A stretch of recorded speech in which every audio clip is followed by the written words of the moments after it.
Hello dear students, welcome to the class. અને આજે આપણે એક રેસ કોર્સ માટે નવો ટોપિક ચાલુ કરવા જઈ રહ્યા છીએ અને એ ટોપિક છે ગ્રેવિટેશન એટલે કે ગુરુત્વાકર્ષણ, કે જે તમને નીટમાં મિનિમમ એક એમસીક્યુ અને મેક્સિમમ 2 એમસીક્યુ આપવાનું છે. કન્ફર્મ છે કે ગુરુત્વાકર્ષણ ચેપ્ટરમાંથી એમસીક્યુ આવવાનો જ છે. તો જેવી રીતે ચાકગતિ ચેપ્ટરને આપણે બેઝિક અને બધા જ કોન્સેપ્ટ સાથે ક્લિયર કર્યું હતું, એવી જ રીતે ટ્રાય કરવું કે ગુરુત્વાકર્ષણ તમારું ક્લિયર થઈ જાય. ક્લિયર છે? તો ગુરુત્વાકર્ષણ ચેપ્ટરમાં શરૂઆત ક્યાંથી કરવાના છીએ અને કયા ચેપ્ટરની સાથે કમ્બાઈન છે એ પહેલા ડિસ્કસ કરી દઉં. જો તમને 12મા ધોરણનું પહેલું ચેપ્ટર વિદ્યુતભાર અને વિદ્યુત ક્ષેત્રમાં કુલમનો નિયમ આવડતો હશે, વિદ્યુતભારનું વિદ્યુત ક્ષેત્ર આવડતું હશે, તો તમારા માટે ગુરુત્વાકર્ષણ ચેપ્ટર બહુ ઇમ્પોર્ટન્ટ બની જશે, મતલબ બહુ ઇઝી બની જશે. અમુક ટોપિક તમારા એવા છે કે જે ડાયરેક્ટ તમે એકબીજા સાથે રિલેટ કરીને યાદ રાખી શકો છો. કાં તો તમને ગુરુત્વાકર્ષણનું આવડતું હોવું જોઈએ અને કાં તો વિદ્યુતભાર અને વિદ્યુત ક્ષેત્રનું આવડતું હશે. તો પહેલા તો જે તમે કુલમ બળની વાત કરતા હતા, એ બે વિદ્યુત ભારો વચ્ચે લાગતું બળ હતું. યાદ કરો, Q1 અને Q2 હોય તો F બરાબર K Q1 Q2 upon r² લાગે. તો ગુરુત્વાકર્ષણમાં પણ એવું જ છે કે ગુરુત્વાકર્ષણ છે એ કેની વચ્ચે લાગે? તો કે ભાઈ તમારી પાસે બે દળ હોવા જોઈએ. તમારી પાસે બે શું હોવા જોઈએ? દળ હોવા જોઈએ, M1 અને M2. માનો કે એની વચ્ચેનું અંતર કેટલું છે? r છે. ક્લિયર છે? તો આ જે બળ છે એ ન્યૂટનના સાર્વત્રિક નિયમ અનુસાર કેટલું હતું? F બરાબર G M1 M2 upon r². G છે એ ગુરુત્વાકર્ષણનો સાર્વત્રિક અચળાંક છે, એ તમને ખબર છે કે 6.67 into 10⁻11 ન્યૂટન મીટર સ્ક્વેર ઉપર ગયા, કેજી સ્ક્વેર નીચે આવ્યા. આનું પારિમાણિક સૂત્ર તમારા માટે આઈએમપી છે, તો એક વસ્તુ તમને બનાવતા આવડતું હોવું જોઈએ. હવે હું તેને થોડી કુલમના નિયમની વાત કરી દઉં છું, તો તમને વધારે આઈડિયા આવશે કે કુલમ બળ હતું એ શું હતું. તો કે ભાઈ K Q1 Q2 upon r². ક્યાં? તો કે ભાઈ હવામાં. બટ જો આ જ વસ્તુ તમે માધ્યમમાં કરો તો માધ્યમમાં કુલમ બળ કેમાં ભાગનો થઈ જતો? તો યાદ કરો, જ્યાં K છે એ ડાઇલેક્ટ્રિક અચળાંક હતો. જે માધ્યમ હોય એનો ડાઇલેક્ટ્રિક અચળાંક હોય એટલામાં ભાગનું બળ થઈ જાય. યાદ આવે કે નહીં? એનું વિદ્યુત ક્ષેત્ર હતું K Q upon r². Q વિદ્યુતભાર હોય, બિંદુવત વિદ્યુતભાર. તો અત્યારે તો બહુ વિદ્યુત ક્ષેત્રની ડિસ્કશન નથી કરતો. જ્યારે આપણે ગુરુત્વાકર્ષણ ક્ષેત્રની તીવ્રતા, ગુરુત્વ સ્થિતિમાન, એ બધી વસ્તુની ડિસ્કશન કરશું ત્યારે અધ્યાયની ડિસ્કશન કરશું. અત્યારે મને એ ખબર છે કે ભાઈ માધ્યમમાં કેમાં ભાગનું થતું હતું, અને આ બળ છે કાં તો આકર્ષી હોય અને કાં તો અપાકર્ષી હોય. બોલા કે ના? બંને વિદ્યુતભારો સમાન નેચર ધરાવતા હોય, કાં તો પ્લસ પ્લસ અથવા તો માઇનસ માઇનસ, તો અપાકર્ષી, અથવા તો, અને જો બંને વિરુદ્ધ હોય તો આકર્ષી. બટ ગુરુત્વાકર્ષી બળ છે જે તમારું Fg છે એ માધ્યમથી સ્વતંત્ર છે. આ પોઈન્ટ હંમેશા યાદ રાખજે. માધ્યમથી સ્વતંત્ર છે. વચ્ચેના ભાગનું કોઈ પણ માધ્યમ હોય એની સાથે એને કઈ લેવા દેવા છે નહીં. ક્લિયર છે? અને બીજી વસ્તુ છે એ છે આ બળ છે એ હંમેશા આકર્ષી છે. કેવું છે? હંમેશા આકર્ષી છે. એને બીજા કોઈ પણ વિદ્યુત ભારની પ્લસ કે માઇનસ જેવી રીતે વિદ્યુત ભારમાં થતું હતું એવું દળમાં કંઈ થવાનું છે નહીં. અને ગુરુત્વાકર્ષી બળનું કારણ છે એ પદાર્થના દળ છે. કોને કારણે લાગે છે? એ દળને કારણે લાગે છે અને દળના સમપ્રમાણમાં છે. હવે મારી ચોક અને બોર્ડ છે એ પણ એકબીજાને આકર્ષી બળ લગાડે છે. બટ થશે કેવું કે આ જેની કિંમત છે બહુ નાની છે. આ જેની કિંમત બહુ નાની છે એટલે ગુરુત્વાકર્ષી બળ કેવું આવશે? બહુ નહિવત આવશે, એટલે આપણે ફીલ થતું નથી. ક્લિયર છે? બટ પૃથ્વી અને ચંદ્ર છે એવા બધા કિસ્સામાં પૃથ્વી અને સૂર્ય છે, કારણ કે એના દળ વધારે છે તો એના બોડીની કિંમત થોડીક વધારે થશે. અને પૃથ્વી છે એ સૂર્યની આસપાસ જે પ્રદક્ષિણા કરે છે, જે ચક્કર લગાવે છે, એની પાછળનું રીઝન હતું ગુરુત્વાકર્ષી બળ. ક્લિયર છે? એવી બેઝિક વસ્તુ તો તમને આવડી છે. એકાદું એક્ઝામ્પલ કરીએ આનું.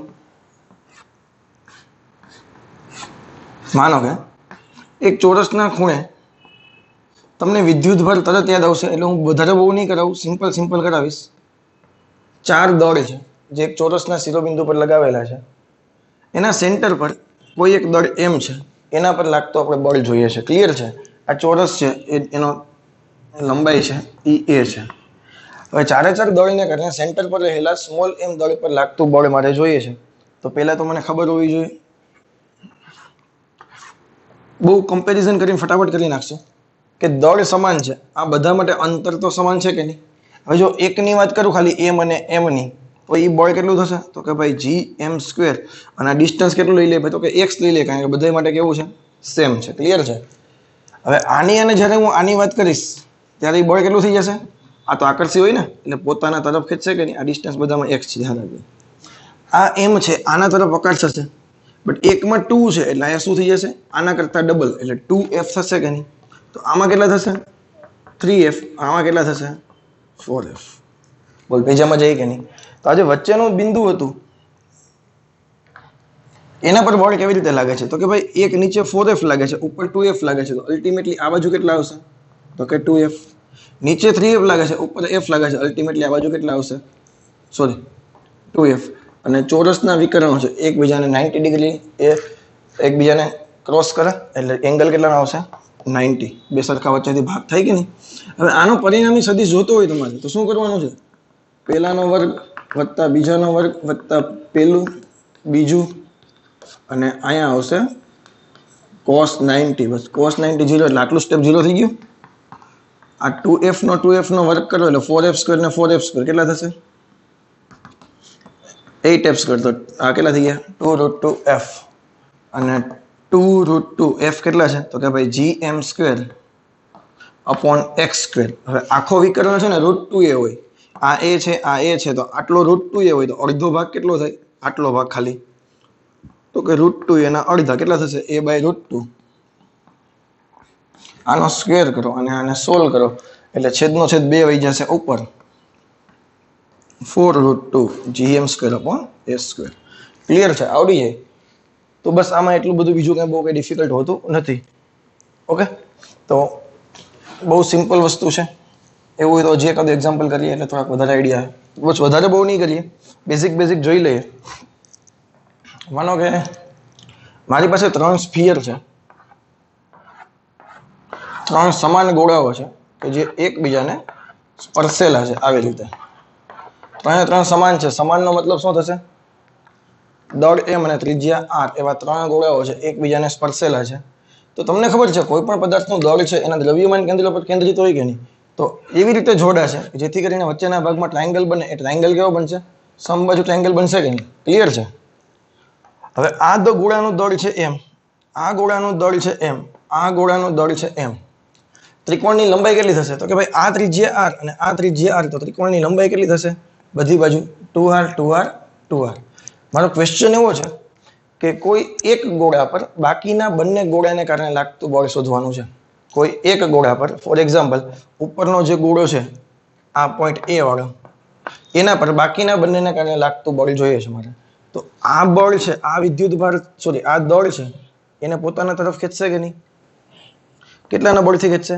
તો કે f અને f ની વેલ્યુ જોતી હોય તો gmm એટલે m² અને ડિસ્ટન્સ કેટલું છે 2r² તો કેટલા થશે 2r² તો કેટલા થશે 4r² એવી રીતે આ બાજુ પણ એટલું જ થશે કે નહીં f gm² upon 4r² અને સમબાજુ ત્રિકોણ છે એટલે એંગલ કેટલાનો થશે 90 તો આ f છે આ f છે પરિણામી તમે જોશો તો √f² + f² + 2ff cos 60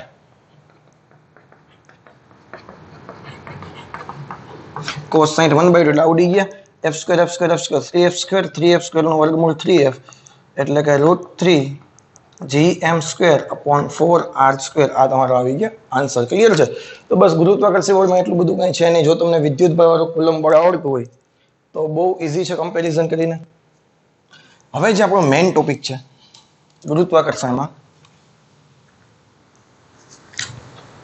એ છે પ્રવેગ હવે તમને ખબર છે કે ગુરુત્વાકર્ષી પ્રવેગ છે એ સપાટી પર અલગ હોય છે સપાટીથી અમુક ઉપર તમે ઊંચાઈ વહી જાવ છો તો કંઈક અલગ હોય છે અને સપાટીથી તમે નીચે પૃથ્વીને અંદર તમે કેમ હોલ કરો ડ્રિલિંગ કરો તો એમ જેમ તમે અંદર ઉતરતા જશો એમ તમારો કેવો આન્સર આવે છે અલગ આવે છે તો 3 કેસની ડિસ્કશન કરી લઈએ પછી પૃથ્વી તમારી પરિભ્રમણ કરે છે તો પણ ગુરુત્વ પ્રવેગ બદલાય છે તો ટોટલ 4 કેસ માટે ગુરુત્વ પ્રવેગ જોવાના છે એક કેના માટે તો કે સપાટી પર સપાટીથી ઊંચાઈ સપાટીથી ઊંડાઈ અને પૃથ્વીના પરિભ્રમણને કારણે ક્લિયર છે તો જે પહેલો કેસ છે કેસ 1 તો કેને કારણે છે તો કે ભાઈ g ક્યાં જોઈએ છે મારે અત્યારે સપાટી પર g એટ સપાટી પર મારે g જોઈએ છે થોડુંક ધ્યાનથી જોજે આપણી પૃથ્વી છે આ એની ત્રિજ્યા થઈ ગઈ re પૃથ્વીનું જે દળ છે એ me છે ક્લિયર છે હવે સપાટી પર કોઈ એક પદાર્થ છે આવો કોઈ એક પદાર્થ છે, એનું દળ માનો કે m છે, તો હવે મારે સપાટી પર પ્રવેગ જોઈએ. આ બિંદુએ પ્રવેગ કેટલો છે તો કે મેં g ધારી લઉં છું. ક્લિયર છે? હું એક વસ્તુ ધારી લઉં છું કે ભાઈ ધારો કે બહુ શાંતિથી અને વ્યવસ્થિત ચેપ્ટર પતાવવાના છીએ આપણે. સપાટી પર પ્રવેગ કેટલો છે, ગુરુત્વ પ્રવેગ છે એ g છે. તો તમને બે ઇક્વેશન ખબર હોવી જોઈએ. પહેલામાં પહેલી તો કયું હતું તો કે ભાઈ આ પૃથ્વીનું દળ છે એને દ્રવ્યમાન કેન્દ્ર પર કેન્દ્રિત થયેલું હોય, તો me અને m વચ્ચે ગુરુત્વાકર્ષી બળ લાગે તો કે કેટલું લાગે ભાઈ, તો કે Gmem upon r². ક્લિયર છે? પ્લસ એ બિંદુએ જે પ્રવેગ છે એને કારણે વજન બળ લાગે અને પ્રવેગ આપણે લીધો તો g. ક્લિયર છે? m કેન્સલ કરો તો g ની કિંમત તમને મળે છે. એ g ની કિંમત કેટલી મળે છે? Gme upon r². ક્લિયર છે? અને આને તમે પૃથ્વીનું દળ અને પૃથ્વીની ત્રિજ્યા મૂકીને સોલ્વ કરો છો તો તમારો આન્સર કેટલો આવે છે? 9.81 મીટર પર સેકન્ડ સ્ક્વેર. બસ કાંઈ છે નહીં, બહુ સિમ્પલ વસ્તુ છે. એક ટ્રીક તારે યાદ રાખવાની છે કે ઘણી વખત તમારે પાછળ જેમ જેમ લેક્ચર જશે એમ Gme બરાબર GRE² તને ખબર હોવી જોઈએ. ક્લિયર છે? Gme બરાબર GRE² તને ખબર હોવી જોઈએ. કઈ રીતે ફાઇન્ડ કર્યું? બસ યાદ રાખવાનું કઈ છે જ નહીં, ગોખવાની કઈ વાત જ નથી. ઇક્વેશન આપણે ગોખવું નથી, બસ એક સ્ટેપની જરૂર છે. ટ્રીક શું હતી તો કે ગુરુત્વાકર્ષી બળ છે એ વજન બળ જેટલું થશે. ક્લિયર છે કે નહીં? ઓકે, ચલો એકાદું એક્ઝામ્પલ કરીએ તો તમને વધારે આઈડિયા આવશે. તમને એવું કીધું છે કે ભાઈ આપણને ચંદ્રવાળું એક્ઝામ્પલ લઈએ. ચાલો, તમને ખબર છે ચંદ્રનો જે પ્રવેગ છે g ઓફ મૂન એ પૃથ્વીની સપાટીના પ્રવેગ કરતા કેટલો છે? 1/6 ભાગનો છે. કેટલો છે?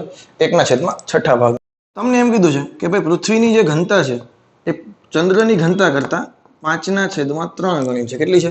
5/3 છે. બેનો રેશિયો છે 5/3 છે. તો મારે ચંદ્રની ત્રિજ્યા જોઈએ છે. શું જોઈએ છે મારે? ચંદ્રની ત્રિજ્યા જોઈએ છે. આ એક ક્વેશ્ચન છે. બટ હવે તમે ધ્યાનથી જુઓ ને તો આ થોડો ઘનતાવાળો કેસ છે. તો એક થોડુંક તમને અહીંયા એનાલિસિસ કરાવી દઉં કે ઘનતાવાળો કેસ હોય તો તમારે શું કરવું પડે. તો કે ભાઈ g છે. હવે મારે તો ચંદ્ર માસ ઓફ E પૃથ્વીનું દળ. હવે દળ છે એ ઘનતાના સ્વરૂપમાં તમારી પાસે ઓલરેડી એક ઇક્વેશન છે ρ બરાબર m upon v. તો m બરાબર શું થશે? ρ into v. તો અહીંયા છે ને એમ ઈ દેખાય ને હું પેલા ρ મૂકું છું. કેના માટે? તો કે ભાઈ પૃથ્વી માટે. અને v પૃથ્વીનું કદ, પૃથ્વી છે નક્કર ગોળો માની લઈએ તો એનું કદ કેટલું થશે? તો કે ભાઈ 4/3 પાઈ re³ છેદમાં re² તો હતા કે નહીં? તો re² અને આ બે ગયા તો શું વધશે?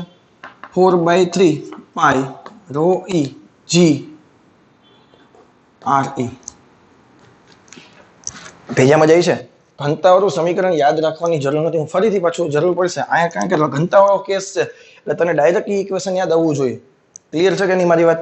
ઘનતાનો ઇક્વેશન તમને આપેલું છે તો ડાયરેક્ટ તમારા મગજમાં જવું જોઈએ. હવે તમને એમ કીધું છે કે ભાઈ પદાર્થનો પૃથ્વીનો જે પ્રવેગ છે એ આના પ્રવેગ કરતા કેટલો છે? તો કે ભાઈ 1/6 છે. તો આપણે ઇક્વેશન મૂકીએ. તમારે તો ત્રિજ્યા જોઈએ છે તો મને તો ડાયરેક્ટ ખબર જ છે રિલેશન કે Gm છે એ 1/6 GE છે. ક્લિયર છે? હવે g ચંદ્ર માટે લખવું હોય તો શું લખી શકાય? તો કે g mass of moon upon ત્રિજ્યા ઇઝ ઇક્વલ ટુ 1/6 g. સાર્વત્રિક અચળાંક તો કોમન છે re². બે બધું g કોમન થશે, સોરી કેન્સલ થશે. ચંદ્રનું મારે દળ લખવું છે તો દળને ઘનતા અને કદના સ્વરૂપમાં લખો. તો કે ભાઈ ચંદ્રની ઘનતા ઇન્ટુ 4/3 પાઈ r ચંદ્રની ત્રિજ્યા એનો ઘન છેદમાં rm² is equal two 1/6 4/3 pi re નો ઘન, સોરી એની ઘનતા ભૂલાઈ ગઈ છે, ઇન્ટુ re². આ બે કેન્સલ થયા. rm² કેન્સલ થયા. 4/3 પાઈ કેન્સલ થયા. ક્લિયર છે? તો શું વધે છે? આ બાજુ ખાલી ધ્યાનથી જુઓ તો ખાલી ρm એક વધે છે. ખાલી શું વધ્યું? ρm. આ બાજુ ધ્યાનથી જુઓ ને એક rm વધે છે. સોરી હા, ρm rm. અહીંયા શું વધ્યા? એક 1/6 ρe re. તમારે જોઈએ છે શું? rm જોઈએ છે તો rm આ બાજુ રાખો, બાકી બધી જ વસ્તુ પેલી બાજુ જવા દો. તો અહીંયા શું વધશે? ρe/ρm. re ρe/ρm છે એ કેટલા છે? તો કે ભાઈ 5/3 તમને આપેલા છે તો 1/5 શું થઈ જશે? 6 તેરી ને 18. અને જો તમારે ડેટા મૂકવો હોય તો તમે મૂકી શકો છો કે પૃથ્વીની ત્રિજ્યા કેટલી છે? તો કે ભાઈ 6400 કિલોમીટર છે. હવે આન્સર કયા ટર્મમાં છે એ તમને ખબર હોવી જોઈએ. ક્લિયર છે? તો ઘનતા વાળો કેસ હોય તો ઘનતાના સ્વરૂપમાં સોલ્વ કરવાનું છે. ઓકે, હજી એકાદ એક્ઝામ્પલ કરીએ. એટલે એક બે એક્ઝામ્પલ કરતા જઈએ તો તમારા મગજમાં જે થિયરી ક્લિયર થાય છે અને ઇક્વેશન કઈ જગ્યાએ યુઝ કરવું એ તમને વધારે આઈડિયા આવશે. ઓકે, ચાલો. માનો કે મારી પાસે પૃથ્વી, અહીંયા કોઈ વ્યક્તિ છે એ પદાર્થને ઉપર તરફ થ્રો કરે, મેક્સિમમ ફોર્સથી થ્રો કરે તો એ જે ડિસ્ટન્સ છે એ કેટલું થાય છે? તો કે ભાઈ 90 મીટર જાય છે. કેટલો બોલ જાય છે? પૃથ્વીની સપાટી પર 90 મીટર જાય છે. હવે કોઈ એક પ્લેનેટ છે, અનનોન પ્લેનેટ છે, ખબર નથી કયો છે તે, એના પર એ વ્યક્તિ છે એ કેટલો બોલ થ્રો કરી શકે એ મારે જોઈએ છે. એના પર એ વ્યક્તિ કેટલો બોલ થ્રો કરી શકે એ મારે જોઈએ છે. બટ મને બીજી અમુક વસ્તુ ખબર હોવી જોઈએ. તમને એક આપેલું છે કે પ્લેનેટનું માસ છે એ પૃથ્વીના માસ કરતા 10મા ભાગનું છે. પૃથ્વીના માસ કરતા પ્લેનેટનું માસ છે એ 10મા ભાગનું છે. અને એ પદાર્થની જે ત્રિજ્યા છે એ પૃથ્વીની ત્રિજ્યા કરતા 3જા ભાગની છે. એ જે ગ્રહ છે એની ત્રિજ્યા છે એ પૃથ્વીની ત્રિજ્યા કરતા 3જા ભાગની છે. હવે તમે વિચારો, પૃથ્વીની સપાટી પર તમે ઇક્વેશન કેમ લખતા? તો કોઈ પદાર્થ ઉપર તમે ફેંકો એટલે શું થાય? ધારા કરતો નીચે આવે. તો આ જે ડિસ્ટન્સ છે, મેક્સિમમ ઊંચાઈ, એ કેટલું હતું? 90 મીટર પૃથ્વીની સપાટી પર. હવે જ્યારે તમે અહીંથી થ્રો કરો ત્યારે એનો પ્રારંભિક વેગ કેવો હશે? કંઈક કેવું હશે એ મને ખબર નથી. અંતિમ વેગ છે એ કેવો થઈ જાય? 0. એને તમે મેક્સિમમ ઊંચાઈ કહેતા હતા. અને તમે v² - v02 બરાબર 2gh સમીકરણ વાપરો તો અંતિમ વેગ 0. નીચે તરફનો પ્રવેગ લખી નાખું માઇનસ, તો u² બરાબર શું આવતા હતા? 2gh. ક્લિયર છે? હવે એ વ્યક્તિએ બોલ થ્રો કરવાનો છે તો પૃથ્વી પર જેટલું ફોર્સથી થ્રો કરે એટલા જ ફોર્સથી ચંદ્ર પર થ્રો કરવાનો છે. ક્લિયર છે કે નહીં? તો થોડુંક તમે ધ્યાનથી જુઓ ને તો u²/2 બરાબર gh is equal two constant. આ gh છે એ અચળ થશે કારણ કે u તો એક જ વ્યક્તિ ફેંકવાનો છે, બે તો અચળ જ છે. તો gp અને hp, gp બોલે તો ગુરુત્વ પ્રવેગ ઓન પ્લેનેટ, જે ગ્રહ પરનો ગુરુત્વ પ્રવેગ જોઈએ, અને hp બોલે તો હરક પદોડ્યા. શું છે? hp એટલે જે પ્લેનેટ પર ઊંચાઈ તમારે જોઈએ છે એ છે. ક્લિયર છે? તો ge અને he, બોલ મારી વાત ક્લિયર છે? એ પદાર્થનો પ્રવેગ લખવો હોય તો કેમ લખી શકાય? તો કે gmp એ પદાર્થની ત્રિજ્યા, hp gme re² અને પૃથ્વીની સપાટી પર ત્રિજ્યા. આ બે ક્લિયર થઈ ગયા. હવે તમારી પાસે hp તમારે જોઈએ છે. ક્લિયર છે? તો rp² ઉપર જશે તો rp²/re². તો આ બેને કમ્બાઈન કરીને હું ઉપર લખી નાખું સ્ક્વેર. અહીંયા છે me, અહીંયા છે mp અને અહીંયા છે તમારું he. હવે આને તમે સોલ્વ કરો તો rp/re છે ને એ બની ગયા 1/3. અહીંયા શું થઈ ગયા? 1/3. તો એનો તમે સ્ક્વેર કરશો એટલે આન્સર આવશે 1/9. me/mp થોડુંક ધ્યાનથી જો. me છે એ આ બાજુ છે, mp આ બાજુ લઈ આવું તો 10 ક્યાં આવી ગયા? ઉપર. તો આના બદલે કેટલા લખી નાખું? 10. અને હાઈટ ઓન અર્થ કેટલી હતી? તો કે ભાઈ 90 મીટર થ્રો કરી શકતો હતો. 9 10 90. તમારો આન્સર જે આવશે 10 10 100 મીટર. જે વ્યક્તિ પૃથ્વીની સપાટી પર 90 મીટર બોલ ફેંકી શકતો હતો એ ચંદ્રની સપાટી પર કેટલો ફેંકી શકશે? 100 મીટર ફેંકી શકશે. કેટલો ફેંકી શકશે? સોરી, ચંદ્ર નહીં, કોઈ એક સ્ટ્રેન્જર તમને પ્લેનેટ આપેલો છે, અજનબી ગ્રહ આપેલો છે એના પર. ક્લિયર છે? તો બસ બેઝિક એક્ઝામ્પલ હતા, તમે આવી રીતે સોલ્વ કરી શકો છો. ક્લિયર છે? તો આના પછીનો જે કેસ છે,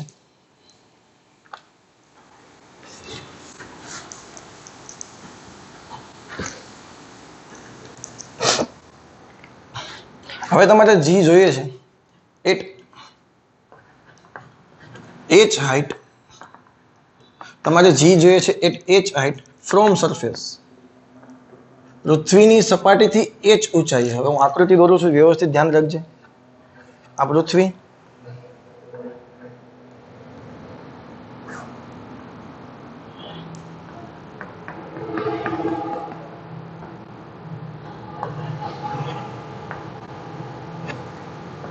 આ એની ત્રિજ્યા થઈ ગઈ કેટલી? re. હવે આની સપાટીથી h ઊંચાઈ એટલે અહીંયા મારે કંઈક જોઈએ છે, કોઈ પદાર્થ છે એનું દળ કેટલું છે m. ક્લિયર છે? એવું માની લઈએ કે આ જે સપાટી છે એના પર ગુરુત્વ પ્રવાહ કેટલો છે g ડેશ છે. સપાટી પર કેટલો લેતા હતા g લેતા હતા. ક્લિયર છે? તો બસ હવે આપણું જે ઇક્વેશન હતું આનું દળ અહીંયા કેન્દ્રિત હશે કે નહીં? તો ઇક્વેશન લગાવો gmem upon re plus h નો સ્ક્વેર. આ બિંદુએ ગુરુત્વ પ્રવાહ કેટલો થશે? સોરી, બળ કેટલું લાગશે? આકર્ષી બળ આ તરફ લાગશે ને, અને વજન બળ છે એ પણ નીચે તરફ લાગશે. તો કેટલું લખી નાખો? કેટલું લખી નાખો? m g dash. m cancel કરી નાખો તો g ડેશ બરાબર શું આવ્યા? gme re plus h નો સ્ક્વેર. અને જો આટલું ડિસ્ટન્સ છે re plus h નો યાદ રાખવું હોય તો તમે r યાદ રાખી શકો છો. અહીં શું લખી નાખું તમારું? gme upon r square where r is equal to re plus h. Clear છે? બટ આમાં એક સ્પેશિયલ કેસ છે. એકમાત્ર આ જ કેસમાં છે કે પૃથ્વીની સપાટીથી h ઊંચાઈ, બાકી એક પણ કેસમાં સ્પેશિયલ કેસ નથી. એક મારી વાત યાદ રાખજે. અત્યારે જે મને g ડેશ મળે છે એ કેટલો મળે છે? તો કે ભાઈ gme upon re plus h નો સ્ક્વેર. હું જે બોલું ધ્યાનથી વાત સાંભળજે મારી. માનો કે આ h છે એ પૃથ્વીની સપાટીથી બહુ નજીક છે. પૃથ્વીની ત્રિજ્યા કેટલી છે? તો કે ભાઈ 6400 કિલોમીટર. 6400 કિલોમીટરની કમ્પેરિઝનમાં h છે બહુ નાના છે. અને કેટલે સુધી તમે લેશો? તો અપ ટુ 100 કિલોમીટર સુધી તમે લેશો. કેટલા લેશો? 100 કિલોમીટર સુધી છે એ 6400 ની સાપેક્ષમાં કેવા કહેવાશે? નાના જ કહેવાશે. ક્લિયર છે?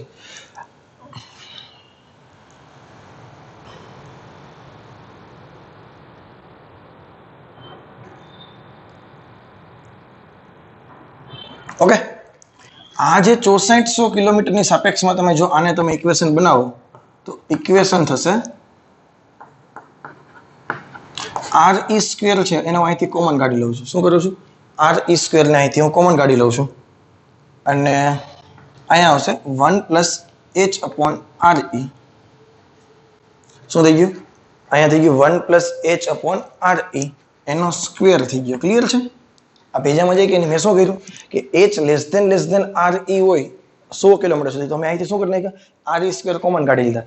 બટ થોડીક વાર પહેલા મેં તમને કીધું હતું કે ભાઈ આ gme છે એ બીજું કંઈ નથી, gre સ્ક્વેર છે. આ gme છે એ બીજું કંઈ નથી. શું છે? gre સ્ક્વેર છે. જીનું સમીકરણ છે re સ્ક્વેર છેદમાં જવા દે. સપાટી પરનો જે g છે એનું સમીકરણ જ છે. યાદ આવે કે નહીં? હવે તો અહીંયા લખી નાખો gre સ્ક્વેર.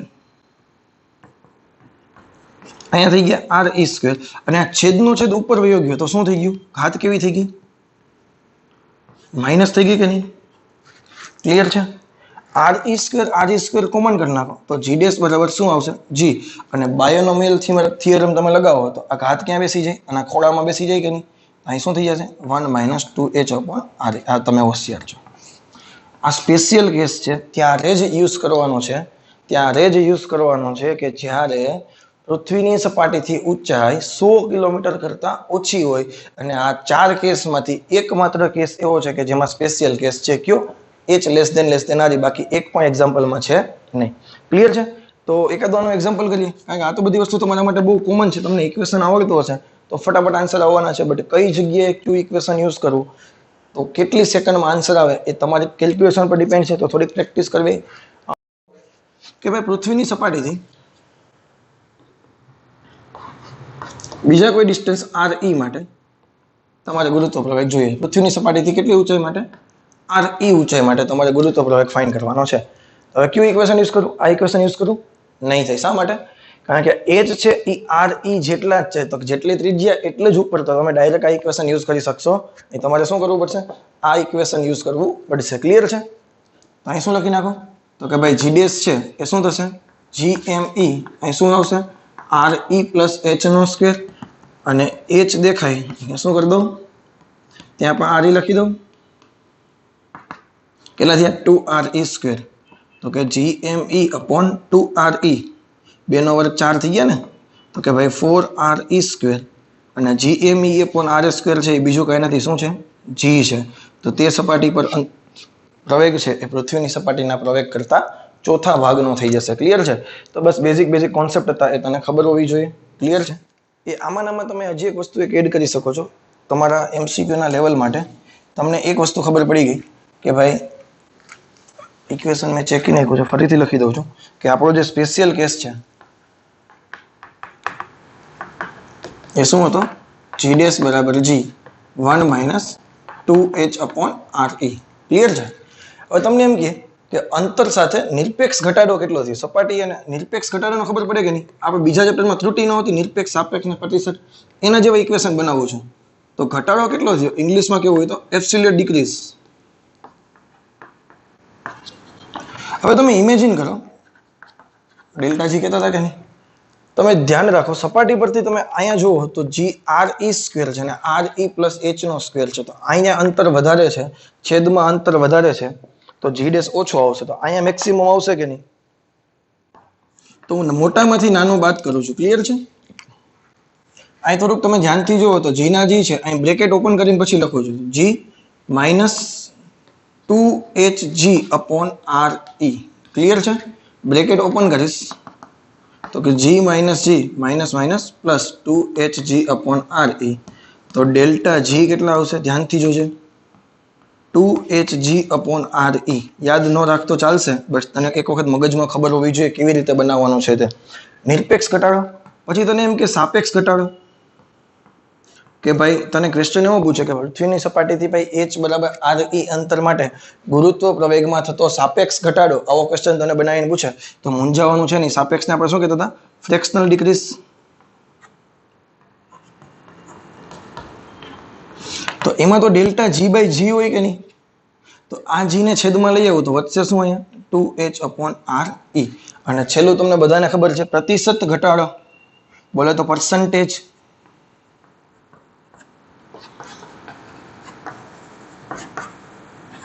પર્સન્ટેજ ડિક્રીઝ કેટલા થશે? તો કે ભાઈ આને તમારે શું કરવું પડે? 100 વડે મલ્ટીપ્લાય કરી દેવા પડે. કારણ કે આપણા જે પેમ્પલેટમાં ક્યાંક ક્યાંક તમને એમસીક્યુ દેખાય આવા, તો મૂંઝાવું છે નહીં, બહુ સિમ્પલ છે, આવડી જશે. ક્લિયર છે? હવે આના પછીનો જે કેસ છે એ ઊંડાઈ વાળો કેસ છે. ક્લિયર છે કે નહીં?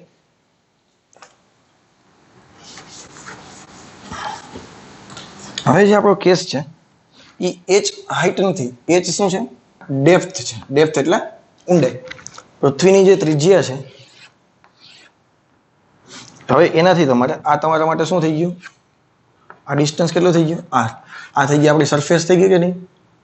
અને સરફેસ પર ગુરુત્વ પ્રવેગ કેટલો છે? g.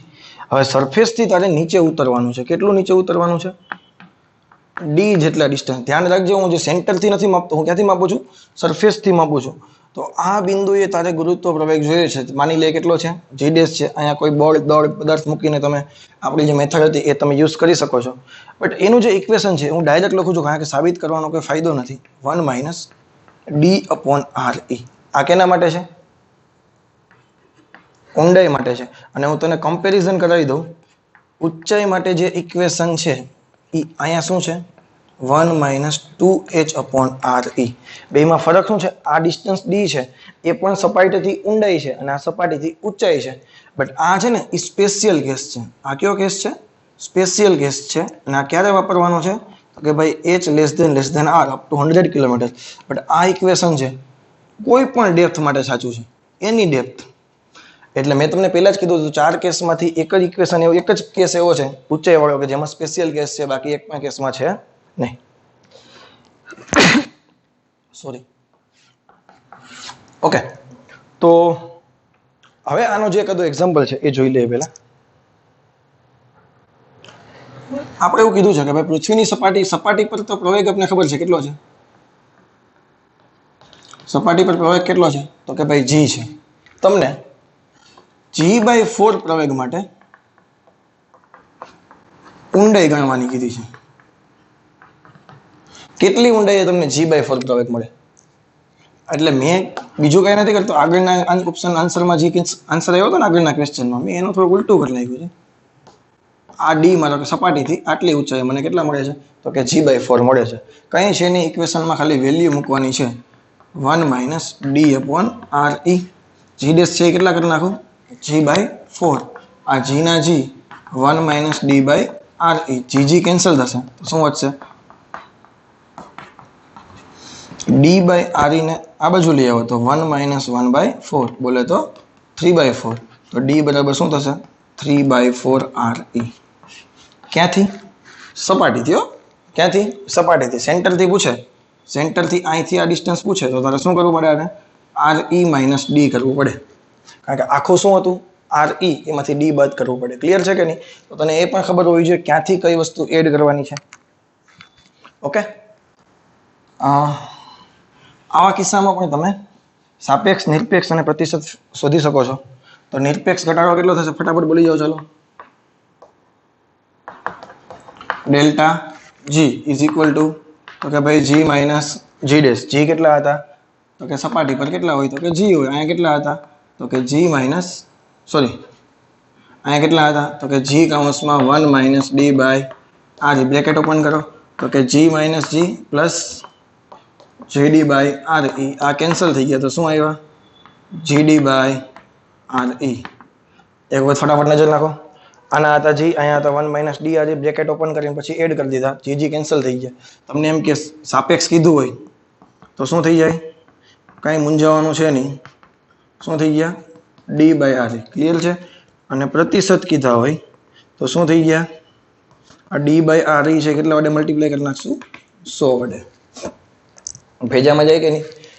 હવે તમને પૃથ્વીની સપાટી માટે ગુરુત્વ પ્રવેગનો તમને ગ્રાફ ખબર હોવી જોઈએ. તમને બધાને ખબર છે કે અંતર સાથે ગ્રાફ છે એ કેવી રીતે બદલાય છે? જી અને આર. ક્લિયર છે? આ છે અંતર છે, આર ઈ લખી નાખો છો. આર બરાબર આર એટલે પૃથ્વીની ત્રિજ્યા. આપણને બધાને ખબર છે પૃથ્વીની સપાટી પર ગુરુત્વ, સોરી, પૃથ્વીના કેન્દ્ર પર ગુરુત્વ પ્રવેગ કેટલો હોય? 0 હોય. અને આ ઇક્વેશન જોવો ને તો જી ડેશ છે એ ડી અનુસાર ચેન્જ થાય છે, એટલે એકબીજાના સમપ્રમાણમાં છે. જોતા ખબર પડે કે નહીં? તો શરૂઆતમાં આ જે લાઈન છે એ સુરેખ લાઈન હશે, વધશે. કેન્દ્રથી તમે આના કેન્દ્રથી જેમ જેમ ઉપર જાઓ એમ વધે. પાછું બોલું, અહીંથી તમે જેમ જેમ જેમ જેમ ઉપર જાઓ એમ તમારો વધશે. અને સપાટી પર તમને મેક્સિમમ મળે એ જી કેટલા હોય છે? તો કે પૃથ્વીની સપાટી પરનો ગુરુત્વ પ્રવેગ પછી 1/r² અનુસાર બદલાય છે. અને અંતર સાથે આ કેવી રીતે બદલાય છે? આપણું ઇક્વેશન જો તમને યાદ હશે કે જી ડેશ નું ઇક્વેશન હતું. શું હતું? GME upon RE plus h². એટલે અંતર વધશે, અંતર વધશે એટલે ધીમે ધીમે ધીમે ધીમે આ ગ્રાફ કેવો આવશે? ઘટતો હશે. પેરાબોલા ગ્રાફ થઈ જશે. મારો MCQ એવો છે, તમને એમ કીધું હોય કે પૃથ્વીના કેન્દ્ર પર સાદું લોલક લઈ જઈએ તો એનો આવર્તકાળ કેટલો થાય? તો ઘણા મનમાં એમ થાય કેન્દ્ર પર સાદું લોલક લઈને જાહે કોણ? જે જાય તે. મારો ક્વેશ્ચન ખાલી આટલો છે કે ભાઈ કેન્દ્ર પર તમારે પૃથ્વીનો સાદા લોલકનો આવર્તકાળ કેટલો થાય? કેન્દ્ર પર સાદા લોલકનો આવર્તકાળ ટી કેટલો થાય? કેટલો થશે? બહુ સિમ્પલ ક્વેશ્ચન છે પણ પૂછાઈ શકે એવો ક્વેશ્ચન છે. તો કે ભાઈ કેન્દ્ર પર તો G0 હોય, G0 મૂકી દો એટલે આવર્તકાળ છેદમાં 0 છે તો કેટલો થશે? અનંત થશે. પૃથ્વીની કેન્દ્ર પર સાદા લોલકનો આવર્તકાળ કેટલો હોય? અનંત હોય. કેટલો છે? અનંત. આ તમને ગ્રાફ ખબર હોવી જોઈએ. વિદ્યુત ક્ષેત્રનો જેવો ગ્રાફ છે એવો જ તમને ગ્રાફ દેખાય છે. જુઓ. ઓકે, આના પછીનો જે પોઈન્ટ છે એ આપણો લાસ્ટ કેસ છે. પહેલો જે કેસ હતો એ સપાટી પર જોઈ ગયા, પછી ઊંચાઈ પર જોઈ ગયા, પછી ઊંડાઈ પર જોઈ ગયા. હવે પૃથ્વીના પરિભ્રમણને કારણે જે જી ચેન્જ થાય છે એ વસ્તુ છે. ક્લિયર છે? તો માનો કે આપણી જે આ અર્થ છે બહુ સમજવા જેવો કેસ છે.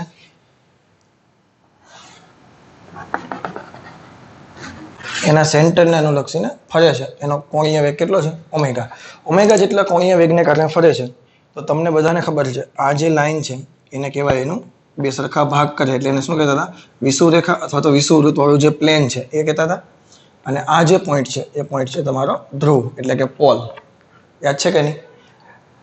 ઇક્વેશન છે એ ઇક્વેશન એવું છે, કોઈ પણ સપાટી પર તમે ઉગમ બિંદુ પૃથ્વીનું જે સેન્ટર છે એને અનુલક્ષીને કોઈ એક પોઈન્ટ લઈ લો. માનો કે ત્યાં દળ છે, એ આપણું એમ દળ પડેલું છે. કેટલું છે? એમ દળ છે. એ સપાટીએ ગુરુત્વ પ્રવેગ છે કેટલો છે? તો કે જી છે. કેટલો છે? જી ડેશ છે. જી તો સપાટી પર છે ને. હવે તમે ઇમેજિન કરો આના પર જે બળ લાગે એ આ દિશામાં બળ લાગે. કઈ દિશામાં બળ લાગે? આ દિશામાં બળ લાગે. અને કેટલું લાગશે? mg dash. તમને બધાને ખબર છે કે આકર્ષી બળ છે આ દિશામાં લાગવાનું છે કે નહીં? કારણ કે પૃથ્વીની સપાટીને કારણે જે વજન બળ લાગે છે હંમેશા કેન્દ્ર તરફ હોય. ઉપર તરફ તમે મૂકતા હતા દર વખતે mg નીચે લઈએ. શા માટે? આપણે સપાટી પર છીએ અને બળ સેન્ટર ઉપર લાગે છે. તો અહીંયા તમે સાઈડમાં આવો તો સેન્ટર તરફ બળ લાગવું જોઈએ કે એવું ન થતું કે mg ડેશ નીચે કાં ના લીધા? mg ડેશ નીચે ના હોય, ક્યાં હોય? કેન્દ્ર તરફ હોય. એ વસ્તુ તને ભેજામાં હોવી જોઈએ. ક્લિયર છે? તો આવું જે કોઈ પોઈન્ટ છે, માનો કે ઈ પોઈન્ટ એ છે, તો ઈ પોઈન્ટે ગુરુત્વ પ્રવેગ કેટલો થાય? તો કે એ બધા તમને બધાને ખબર છે, તો કે g બરાબર omega square r cos square lambda. આપણે ઇક્વેશન સાબિત કરવા નથી બેઠા અત્યારે. ફટાફટ હું તમને રિકેપ આપું છું કે આ લેમ્બડા છે એ શું છે. આ આર ઈ તો ત્રિજ્યા છે, તો બધાના મગજમાં જઈ શકે એવી સિમ્પલ વાત છે. આ લેમ્બડા છે ને એ વિષુવવૃત્ત સાથેનો ખૂણો છે. કેની સાથેનો ખૂણો છે? વિષુવવૃત્ત સાથેનો ખૂણો છે, વિષુવરેખા સાથેનો ખૂણો. ઘણી બુકમાં થીટા લખેલો હશે, અહીં શું લખેલું હશે? થીટા. તો હવે તમારે બેમાંથી કોઈ પણ એક ટ્રીક યાદ રાખો, કાં તો તમે લેમ્બડાની રીતથી કરો, કાં તો તમે થીટાની રીતથી કરો. લેમ્બડા તને ખબર હોવી જોઈએ. લેમ્બડા શું છે? એક શખ્સ સાથેનો ખૂણો. સિમ્પલ ભાષામાં, આપણી ભાષામાં કહું ને તો ભાઈ એક શખ્સ સાથેનો ખૂણો છે. અને જો તમે થીટા લખશો તો એ 90 માઇનસ લેમ્બડા થશે. ભેજામાં જાય કે નહીં? અત્યારે તમે થીટા લખો તો 90 માઇનસ લેમ્બડા થાય, તો અહીંયા સાઇન આવશે. તો જો તમારે થીટા વાળું સમીકરણ મૂકવું હોય તો અહીંયા સાઇન સ્ક્વેર થીટા હશે, અને લેમ્બડા વાળું સમીકરણ મૂકવું હોય તો શું આવશે? કોસ સ્ક્વેર લેમ્બડા આવશે. ક્લિયર છે? તો મારી એક વાત તમે યાદ રાખજો, કાં તો તમે પોલ સાથેનો ખૂણો યાદ રાખો અને કાં તો વિષુવરેખા સાથેનો ખૂણો યાદ રાખો. તો હું તો દર વખતે વિષુવરેખા સાથેનો ખૂણો યાદ રાખું છું. તમને જે રીતે મજા આવે એ રીતે યાદ રાખી શકો છો. ક્લિયર છે? બીજી એક વસ્તુ, હવે દરેક વખતે કેલ્ક્યુલેશનમાં તમને માનો કે લેમ્બડા તો આપેલું જ હશે કે ભાઈ 60 ડિગ્રી પોઈન્ટ કે 40 ડિગ્રી પોઈન્ટ કે 37 ડિગ્રી પોઈન્ટ ઉપર તમારે જી ડેશ ફાઇન કરવાનો છે. બટ જીની વેલ્યુ તને ખબર છે 9.81. હવે દરેક વખતે કેલ્ક્યુલેશન કરવામાં નડશે શું? ઓમેગા સ્ક્વેર અને આર ઈ. થોડું ધ્યાનથી વિચારે ને તો ઓમેગા છે ને એ 2π/t છે. હું જે બોલું છું ધ્યાનથી સાંભળજો. હું તને એક ટ્રીક આપું છું.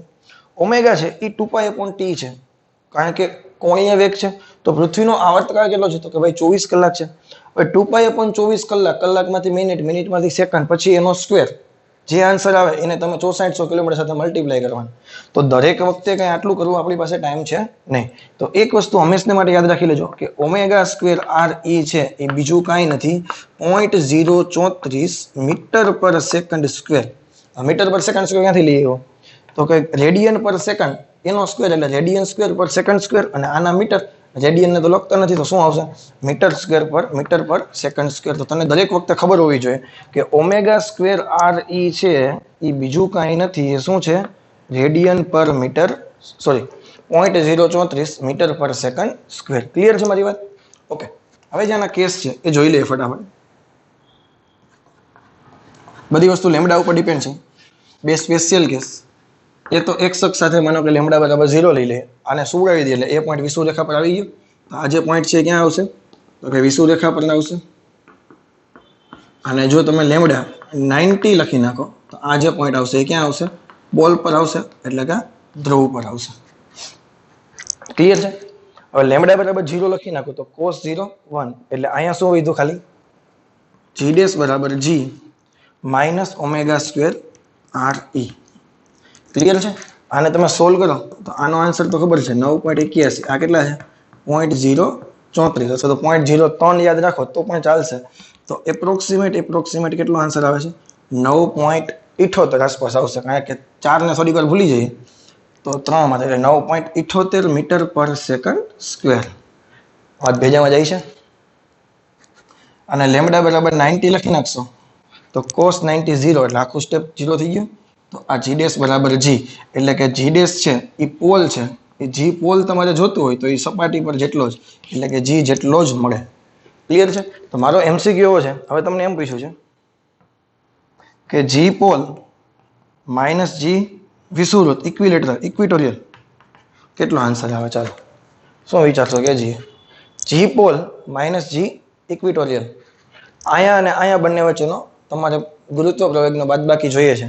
તો તને આ ખબર છે જી ડેશ બરાબર જી. આ જી છે ને એ જી પોલ છે. હવે જોજે ઇક્વેશન છે ને હું કેવી રીતે યુઝ કરું છું. આ જી ડેશ છે ને મારે માનો કે ક્યાં જોઈએ છે? મારે ઇક્વિટોરિયલ લાઇન પર જોઈએ છે. તો આ મારા માટે જી ઇક્વિટોરિયલ છે. આ જી છે ને એ બીજું કંઈ નથી, જી પોલ જ છે. શું છે? Minus omega square r cos square lambda. હવે તો જી ઇક્વિટોરિયલ માટે લેમ્બડા કેટલો થશે? તો કે 0. તો કોસ 0 કેટલા થશે? તો કે 1. તો જી પોલ માઇનસ જી ઇક્વિટોરિયલ જોતું હોય તો આ બાજુ લઈ આવો તો શું થશે? Omega square r. કેટલા થશે? Omega square r. અને ડાયરેક્ટ જો તમને યાદ રહી જાય તો 0.034 metre per second square. 0.034 metre per second square. પણ મારી વાત ભેજામાં જાય છે? બહુ સિમ્પલ વસ્તુ છે. લેમ્બડા અને થીટામાં કન્ફ્યુઝન ના થતા. લેમ્બડા છે એ વિષુવવૃત્ત છે, વિષુવવૃત્તથી એંગલ માપીએ છીએ, એક શખ્સથી એંગલ માપીએ છીએ. અને પોલ સાથે હોય થીટા હોય તો એ વાય અક્ષથી માપીએ છીએ. ક્લિયર છે મારી વાત? તો આ વસ્તુ તમને ખબર હોવી જોઈએ. આ ભૂલાઈ નહીં. 0.034 દાખલામાં યાદ આવશે. ઓકે, ચાલો એકાદું એક્ઝામ્પલ કરીએ. તમને એવું કીધું છે કે ભાઈ આપણે ઓમેગા ફાઇન કરીએ. આના પરથી શું ફાઇન કરીએ? તમારે પૃથ્વીનો કોણીય વેગ ઓમેગા જોઈએ છે કે જ્યારે એવું માની લઈએ કે લેમ્બડા બરાબર 60 અંશ વાળું જે પોઈન્ટ છે, લેમ્બડા બરાબર 60 અંશ વાળું જે પોઈન્ટ છે ત્યાં ગુરુત્વ પ્રવેગ છે at lambda is equal to 60. ગુરુત્વ પ્રવેગ છે એ કેટલો થઈ જાય? 0. ક્વેશ્ચન મારો આવો કંઈક છે કે ભાઈ પૃથ્વીના પરિભ્રમણને કારણે સપાટી પરનું એવું બિંદુ કે જ્યાં લેમ્બડા લેટિટ્યુડ એને શું કહેતા હતા? લેટિટ્યુડ 60 ડિગ્રી હોય કે ત્યાં ભ્રમણને કારણે ગુરુત્વ પ્રવેગ છે એ 0 થઈ જવો જોઈએ. ત્યારે કોણીય વેગ કેટલો થાય? એ 0 પ્રવેગ કરવા માટે કોણીય વેગ તમારે કેટલો રાખવો પડે? કારણ કે કોણીય વેગની કિંમત જેમ જેમ વધશે એમ જીમાંથી કંઈક બાદ થતું જશે. જીમાંથી કંઈક બાદ થશે એટલે પછી 0 આવવાની શક્યતા છે. ક્લિયર છે? પાછો ક્વેશ્ચન શું હતો? 60 ડિગ્રી ધરાવતા પોઈન્ટે પ્રવેગ કેવો કરી દેવાનો છે? 0. ત્યારે એના માટે કોણીય વેગ માટે જોઈએ છે. તો આપણું જે ઇક્વેશન છે g ડેશ બરાબર g minus r e omega square cos square lambda. આ કેટલા કહી દઉં? 0. r e ઓમેગા સ્ક્વેર આ મુક્તાની કિંમત આપણે ઓમેગા સ્ક્વેર જોઈએ છે અને cos સ્ક્વેર 60. cos સ્ક્વેર 60 તો 0 બરાબર g r e omega square cos 60 1/2 1/2 ના કેટલા થઈ ગયા?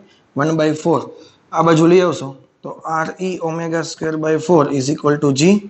તો ઓમેગા સ્ક્વેર બરાબર શું આવ્યા? 4g ના છેદમાં r e. તો ઓમેગા બરાબર શું આવ્યા? 4g ના છેદમાં r e. સોલ્વ કરો. કેલ્ક્યુલેટરની જરૂર ના રાખીએ, આશા રાખીએ કે g બરાબર 10 લખી નાખો અને 6400 કિલોમીટર. r e કેટલા હોય છે? 6400 કિલોમીટર એટલે કિલોમીટર એટલે 10⁻³ મીટર. તો 64 ગુણ્યા 10 ની કેટલી થઈ? 3 ને 2 5 થઈ. ઓકે, તો 10⁴ વધશે અહીંયા અને 4/64 એટલે 1/16 અને 1/16 નો વર્ગમૂળ 1/4 અને 10⁴ છેદમાં છે ને, ભૂલ થતી ને? આપણે જોઈ લઈએ એક વખત. આ બધા કેલ્ક્યુલેશન એવા છે. r e ઓમેગા સ્ક્વેર 1/4 આ બાજુ ગયા, g થઈ ગયા 4g બાય કમ્પ્લીટ છે. ચાલો આ કેટલા આવશે? 1/10 ની 1/400 આવશે. હવે આને તમારે સોલ્વ કરવાના છે રેડિયન પ્રતિ સેકન્ડ. ક્લિયર છે? જે આન્સર હોય એના ટર્મમાં આપણે સોલ્વ કરશું. ક્લિયર છે? તો 4 કેસ ગુરુત્વ પ્રવેગના જોઈ ગયા છે. ફરીથી એક વખત યાદ કરાવી દઉં છું. સપાટી ઉપર gme/r² યાદ છે કે નહીં? ઊંચાઈ સાથે gme/re+h². બટ એક સ્પેશિયલ કેસ આવે છે, એ છે g ડેશ બરાબર g કૌંસમાં 1 - 2h/r. માત્ર એક જ કેસમાં આવે છે ઊંચાઈવાળા. ઊંડાઈવાળા કેસ માટે એક જ ઇક્વેશન g ડેશ બરાબર g કૌંસમાં 1 - d/r.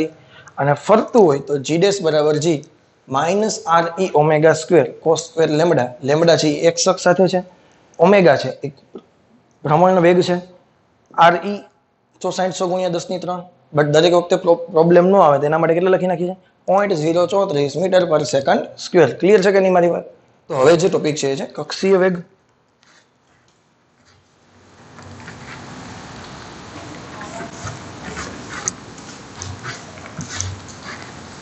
તું ही रे तेरे बिना मैं कैसे जियो आजा रे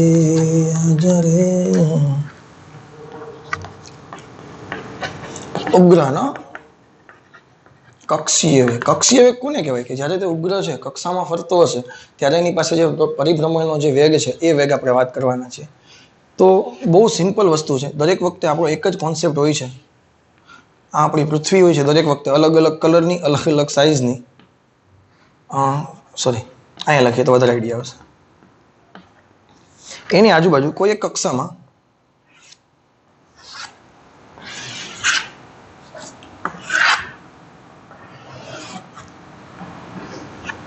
સપાટીથી h જેટલી ઊંચાઈ એટલે ટોટલ ડિસ્ટન્સ કેટલું થઈ જશે? અહીંથી કેન્દ્રથી ટોટલ ડિસ્ટન્સ કેટલું છે? r છે. ક્લિયર છે? અને r બરાબર તને ખબર છે કેટલા છે? r e પ્લસ h છે. ત્યાં કોઈ એક ઉગ્ર છે કે જેનું દળ છે m, એ પરિભ્રમણ કરે છે. તો એના પર બે બળ લાગતા હશે. એક જે બળ છે એ કેન્દ્ર તરફ ઉપગ્રહને પૃથ્વી ખીચીને રાખતી હશે એ છે GME m small r square. Small r તને ખબર છે RE + h છે. જ્યારે તે પરિભ્રમણ કરતો હશે, માનો કે v0 જેટલા વેગથી પરિભ્રમણ કરે છે, તો એના પર બીજું બળ લાગતું હશે ઉપર તરફ. એ બળ છે કેન્દ્રગામી બળ, કેન્દ્ર ત્યાગી બળ FC. યાદ છે કે નહીં? તો જો બંનેને હું સોલ્વ કરું તો આવું આવવું જોઈએ. GME m/r² અને કેન્દ્રગામી બળ કેટલું થશે? તો કે mv0²/r. ક્લિયર છે કે નહીં? m કેન્સલ કરી નાખો, એક r કેન્સલ થશે, તો v0² બરાબર શું આવ્યા? તો કે GME/r. તો v0 કેટલા આવ્યા? √GME RE + h. બહુ સિમ્પલ વસ્તુ છે. બેઝિક તમને મિકેનિક્સનું થોડુંક ખાલી ખબર હોય તો બધા જ ઇક્વેશન તમે સાબિત કરી શકો છો. મેક્સિમમ 15 સેકન્ડ 30 સેકન્ડમાં તમે સાબિત કરી શકો છો. અને યાદ રાખવું પણ તમારે એટલું બધું પડશે નહીં. ક્લિયર છે? હવે આપણે કેસ લઈએ કે જો ભાઈ ઉપગ્રહ છે એ પૃથ્વીની સપાટીથી બહુ નજીક ફરતો હોય,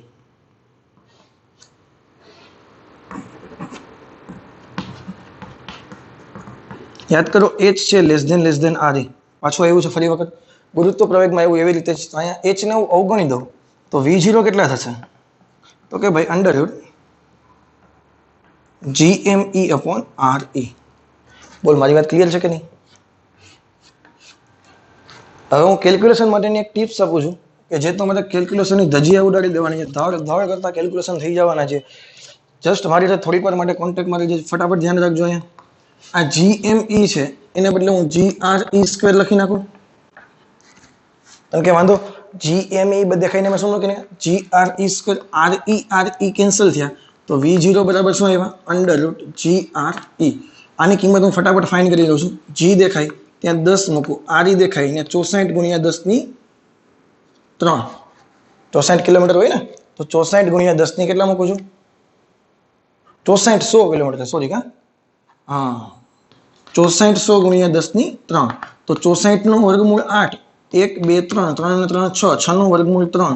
8 × 10⁻3 મીટર/સેકન્ડ v0. એટલે કે આ જે v0 છે એ બીજું કાંઈ નથી. થોડું કેલ્ક્યુલેશન આગળ ચલાવો ને તો v0 છે ને √GME/RE છે. તો √GME/RE દેખાય ત્યારે તને યાદ આવવું જોઈએ 8 × 10⁻3 મીટર/સેકન્ડ. 8 કિલોમીટર/સેકન્ડ. યાદ જશે? આ પહેલામાં પહેલું કેલ્ક્યુલેશન માટે તને કોઈ ઇક્વેશન યાદ હોવું જોઈએ કે જે આપણો ટાઈમ બચાવશે. એ છે √GME/RE = 8 કિલોમીટર/સેકન્ડ. વર્ક કરી નાખો તો આ બાજુ વર્ગમૂળ ગયું. જો ખાલી એમનેમ દેખાય GME/RE તો 8 નો વર્ગ 64 ને 10⁻3 નો વર્ગ 10�6 મીટર/સેકન્ડ. આ બીજી કેલ્ક્યુલેશનની ટિપ્સ. આ બે ઇક્વેશન તને યાદ હોવા જોઈએ. આના સિવાયની બીજી મેં ટોટલ કઈ ડિસ્કશન કરી ગયો છે એની હું તને વાત કરી દઉં.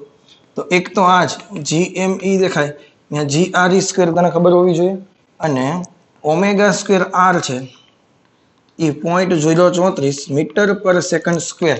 ટોટલ 4 મેં તને કેલ્ક્યુલેશન માટેની ટિપ્સ આપેલી છે એ તને યાદ હોવી જોઈએ. ક્લિયર છે? તો બસ કક્ષીય વેગ થઈ ગયો √GME/RE + h. ચાલો, હવે કેલ્ક્યુલેશનમાં કેવી રીતે કામ કરશે તને ફટાફટ આઈડિયા આવશે. તમને એમ કીધું છે પૃથ્વીની સપાટીથી આ ઊંચાઈ કેટલી હતી? RE.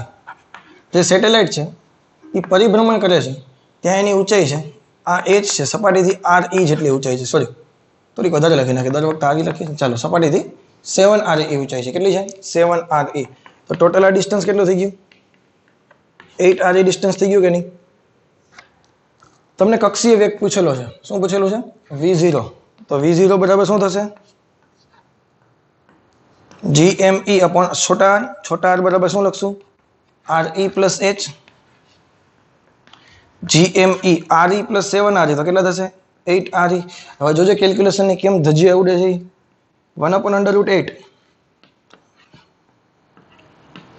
GME/RE √GME/RE 8 × 10⁻3 મીટર/સેકન્ડ. ક્લિયર છે મારી વાત?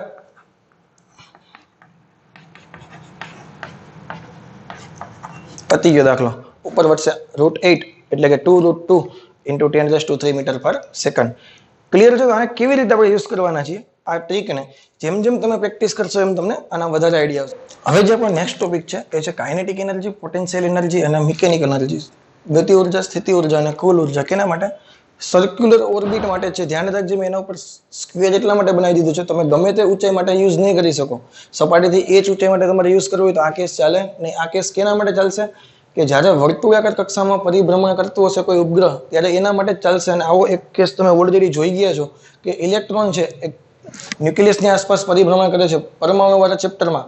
એટલે ગતિ ઉર્જા, સ્થિતિ ઉર્જા અને કુલ ઉર્જાની તમને યાદ આવતું હશે. એ જ વસ્તુ અહીંયા યુઝ કરવાનો છે. બટ એ પહેલા ફટાફટ એક વસ્તુ જોઈ લઈએ આપણે. પૃથ્વી કેટલી ઊંચાઈ? તો કે ભાઈ RE ઊંચાઈ પૃથ્વીની ત્રિજ્યા. એનાથી એ જ ઊંચાઈએ કોઈ સેટેલાઇટ છે પરિભ્રમણ કરે છે. આ એનો કક્ષીય માર્ગ થઈ ગયો. ત્યારે એનો વેગ કેટલો છે? v0. અને આ v0 ની કિંમત તમને ખબર છે કેટલી છે? સોરી, GME/RE + h અથવા તો RE + h દેખાય છે. તમે શું લખી નાખતા હતા? R. હું તમને 5 ઇક્વેશન શીખવાડું છું. ઓર્બિટલ વેલોસિટી તમારે જોતી હોય, ટોટલ મતલબ ઓર્બિટ વાળા જેટલા કેસ છે એમાં 5 વસ્તુ તારા માટે યાદ રાખવાની છે. પહેલું તો એનો કક્ષીય વેગ √GME/r. છોટા r = RE + h. પછી એનો તને આવર્તકાળ આવડતો હોવો જોઈએ. હવે આવર્તકાળ માટે ઘણા બધાને કેપ્લરના નિયમો યાદ આવશે. હવે કેપ્લરના નિયમો શું હતા? તો કે t² ચલે છે r³. આવશે આ થોડીક વાર પછી, બટ અત્યારે ડિસ્કશન નથી કરતો હું. બટ હું કેપ્લરના નિયમોથી સોલ્વ નથી કરાવતો. કેપ્લરના નિયમો થોડાક ટફ પડે છે. એના કરતા સિમ્પલ t = 2πr/v0. કયું ઇક્વેશન યુઝ કરું છું? વેગ બરાબર અંતરના છેદમાં સમય. અંતર કેટલું આપશે? તો કે 2πr એક પરિભ્રમણ માટે. તો તેને લાગતો ટાઈમ શું કહેવાય? આવર્તકાળ. એક પરિભ્રમણ માટે લાગતો સમય. ક્લિયર છે? તો બસ આ જ વસ્તુ યુઝ કરવાના છીએ. હવે જે ઇક્વેશન છે પહેલું તો ગતિ ઉર્જાનું ઇક્વેશન સિમ્પલ 1/2 mv0² યુઝ કરું છું. શું યુઝ કરું છું? 1/2 mv0². મારી સાથે બોલજે. 1/2 ના 1/2 m છે એ કેનો વેગ છે? સેટેલાઇટ નું દળ છે. કેનો દળ છે? સેટેલાઇટ નું દળ છે. આનો વર્ગ કરો એટલે શું થશે? વર્ગમૂળ નીકળી જશે. તો કે GME/r. તો ઇક્વેશન શું થઈ ગયું? GME/2r. ક્લિયર છે? હવે જે હું બોલું છું ધ્યાન દેજે. પરમાણુ વાળા ચેપ્ટરમાં એટમ વાળા ચેપ્ટરમાં તમે એક વસ્તુ જોઈ ગયા હતા. કાઇનેટિક એનર્જી છે એ સ્થિતિ ઉર્જા કરતા અડધી હોય અને કાઇનેટિક એનર્જી જેટલી છે એટલી જ સ્થિતિ ઉર્જા હોય. સોરી, કુલ ઉર્જા હોય. ફરક ક્યાં છે? સ્થિતિ ઉર્જા અને કુલ ઉર્જા બંને માઇનસ હશે.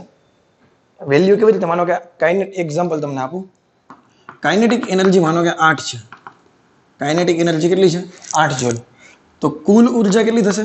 -8 જૂલ. કેટલી થશે? કારણ કે માનક દૂર કરશો એટલે માઇનસ લખશો કે નહીં. અને સ્થિતિ ઉર્જા થશે કાઇનેટિક એનર્જી કરતા ડબલ. અહીં જવા દે 2k. તો કેટલા થયા? 16. બટ સ્થિતિ ઉર્જા કેવી હોય? માઇનસ હોય. મારી એક વસ્તુ યાદ રાખજે. આ ઇક્વેશન ખાલી ફરીથી કહું છું, બહુ ખાડો છે મોટો બધો. કેના માટે યુઝ કરશું? ખાલી ઓર્બિટ કક્ષા માટે યુઝ કરવાના છે. બધી જગ્યાએ યુઝ નહીં થાય. ક્લિયર છે કે નહીં મારી વાત? તો અત્યારે આપણો કેસ છે સર્ક્યુલર ઓર્બિટનો જ કેસ છે. તો કાઇનેટિક એનર્જી મળી ગઈ તો પોટેન્શિયલ એનર્જી લખવું હોય તો કાંઈ નહીં, આના કરતા કેવી કરી નાખવાની? ડબલ. અને કેવી કરી નાખવાની? માઇનસ. નીટ 2019 એટમ ચેપ્ટરમાં એનસીઆરટીના વધારાના સ્વાધ્યાયનો દાખલો 3.4 જૂલ વાળો મેં તમને કીધું હતું કે નીટમાં પૂછાઈ ગયેલો છે. કાઇનેટિક એનર્જી 3.4 જૂલ છે તો બાકીની બે કેટલી થાય એવો એક એમસીક્યુ બનાવેલો છે. -GME/r. આ શું આવી ગયું? Potential energy. અને છેલ્લું છે મિકેનિકલ એનર્જી અથવા તો કુલ ઉર્જા. એ કેટલી થશે? તો કે જેટલી કાઇનેટિક એનર્જી છે એના કરતા અડધી. સોરી, એટલી જ બટ કેવી? માઇનસ. GMEm/. બોલ, મારી વાત ક્લિયર છે? તો 5 ઇક્વેશન કેના માટેના? ઓર્બિટલ વેલોસિટી માટેના. અને તમે કોઈ પણ એમસીક્યુ એમાં એક પણ માર્ક્સ કપાવવો જોઈએ ને. હું 5 ઇક્વેશન છે ફટાફટ અહીંયા લખી દઉં છું અને એના આધારે એક એમસીક્યુ કરીએ. એના જેવા તમારે બીજા પ્રેક્ટિસ કરવાના છે. પહેલામાં તો v0 શું આવશે? આ 5 પ્રોપર્ટી ભૂલાય નહીં તને કે જ્યાં r છે એ બીજું કઈ નથી. શું છે? આર ઈ પ્લસ એચ છે. ટાઈમ પીરિયડ કેવી રીતે ફાઇન્ડ કરશું આપણે? તો કે 2 r ના છેદમાં v0. કાઇનેટિક એનર્જી કેવી રીતે ફાઇન્ડ કરશું? તો કે ભાઈ gmem ના છેદમાં 2r. પોટેન્શિયલ એનર્જી કેટલી હોય? આના કરતા ડબલ અને માઇનસ. ડબલ કરશો એટલે બબ્બે કેન્સલ થશે. અને મિકેનિકલ એનર્જી કુલ ઉર્જા કેટલી હોય? તો કે કાઇનેટિક એનર્જી જેટલી હોય એટલી જ, બટ કેવી? માઇનસ. ક્લિયર છે કે નહીં? આ 5 ઇક્વેશન તને આવડતા હોવા જોઈએ અને તને આ ખબર હોવી જોઈએ. કેના માટે? ખાલી સર્ક્યુલર ઓર્બિટ માટે. પરમાણુ વાળા ચેપ્ટરમાં પણ તમારા માટે કામનું છે. ચાલો જો ખાલી કેલ્ક્યુલેશન કેટલું સ્પીડમાં થાય છે. અત્યારે જ હું એક કેસ લઉં છું, એક જ લઉં છું, બાકી તારે એના જેવા પ્રેક્ટિસ કરવાના છે. કેવી રીતે પ્રેક્ટિસ કરવાના છે તને કહું. ચલો, h ઊંચાઈ, આ આર ઈ, એનાથી h ઊંચાઈ એક સેટેલાઇટ છે.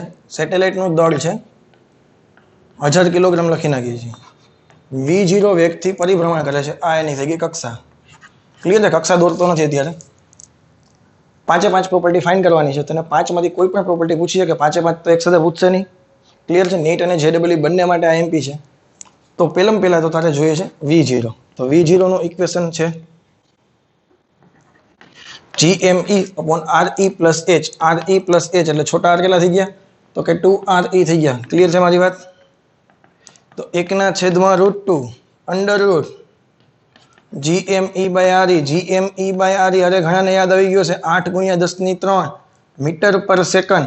4 દુ 8 એટલે કે 4√2. 10³ ને કિલોમીટર કહી દઉં, કિલોમીટર પર સેકન્ડ. જોયું? કંઈ કરવાનું છે નહીં કે દર વખતે 6.67 × 10⁻11 ને દળ ને એવું થોડું આપણે યાદ રાખવાના છીએ. યાદ છે મારી વાત? ઓકે ચાલો. ટાઈમ પીરિયડ જોતો હોય તો શું કરશું? 2πr ના છેદમાં v0. 2πr દેખાઈને કેટલા લખી નાખું? 2re. r કેટલા છે? હવે કઈ ભૂલ થઈ છે? નહીં, r બરાબર 2re લખેલા જ છે આપણે. ઓકે, v0 કેટલા છે? તો કે 4√2. v0 કેટલા છે? તો કે 4√2. પતી ગઈ વાત. અને અહીંયા કિલોમીટર પર સેકન્ડ છે ને, તેને મીટર પર સેકન્ડમાં કન્વર્ટ કરવા પડશે. તો અહીં કેટલા થશે? 10⁻3. ચાલો, આ કેટલા થયા? 4π. આ કેટલા છે? 6400 × 10⁻3. આ કેટલા થઈ ગયા? 4√2. 10⁻3. 10⁻3 કેન્સલ. 4 4 કેન્સલ. π/√2 ઇન્ટુ 6400. જે કઈ આન્સર આવશે એ તમારો કેમ આન્સર આવશે?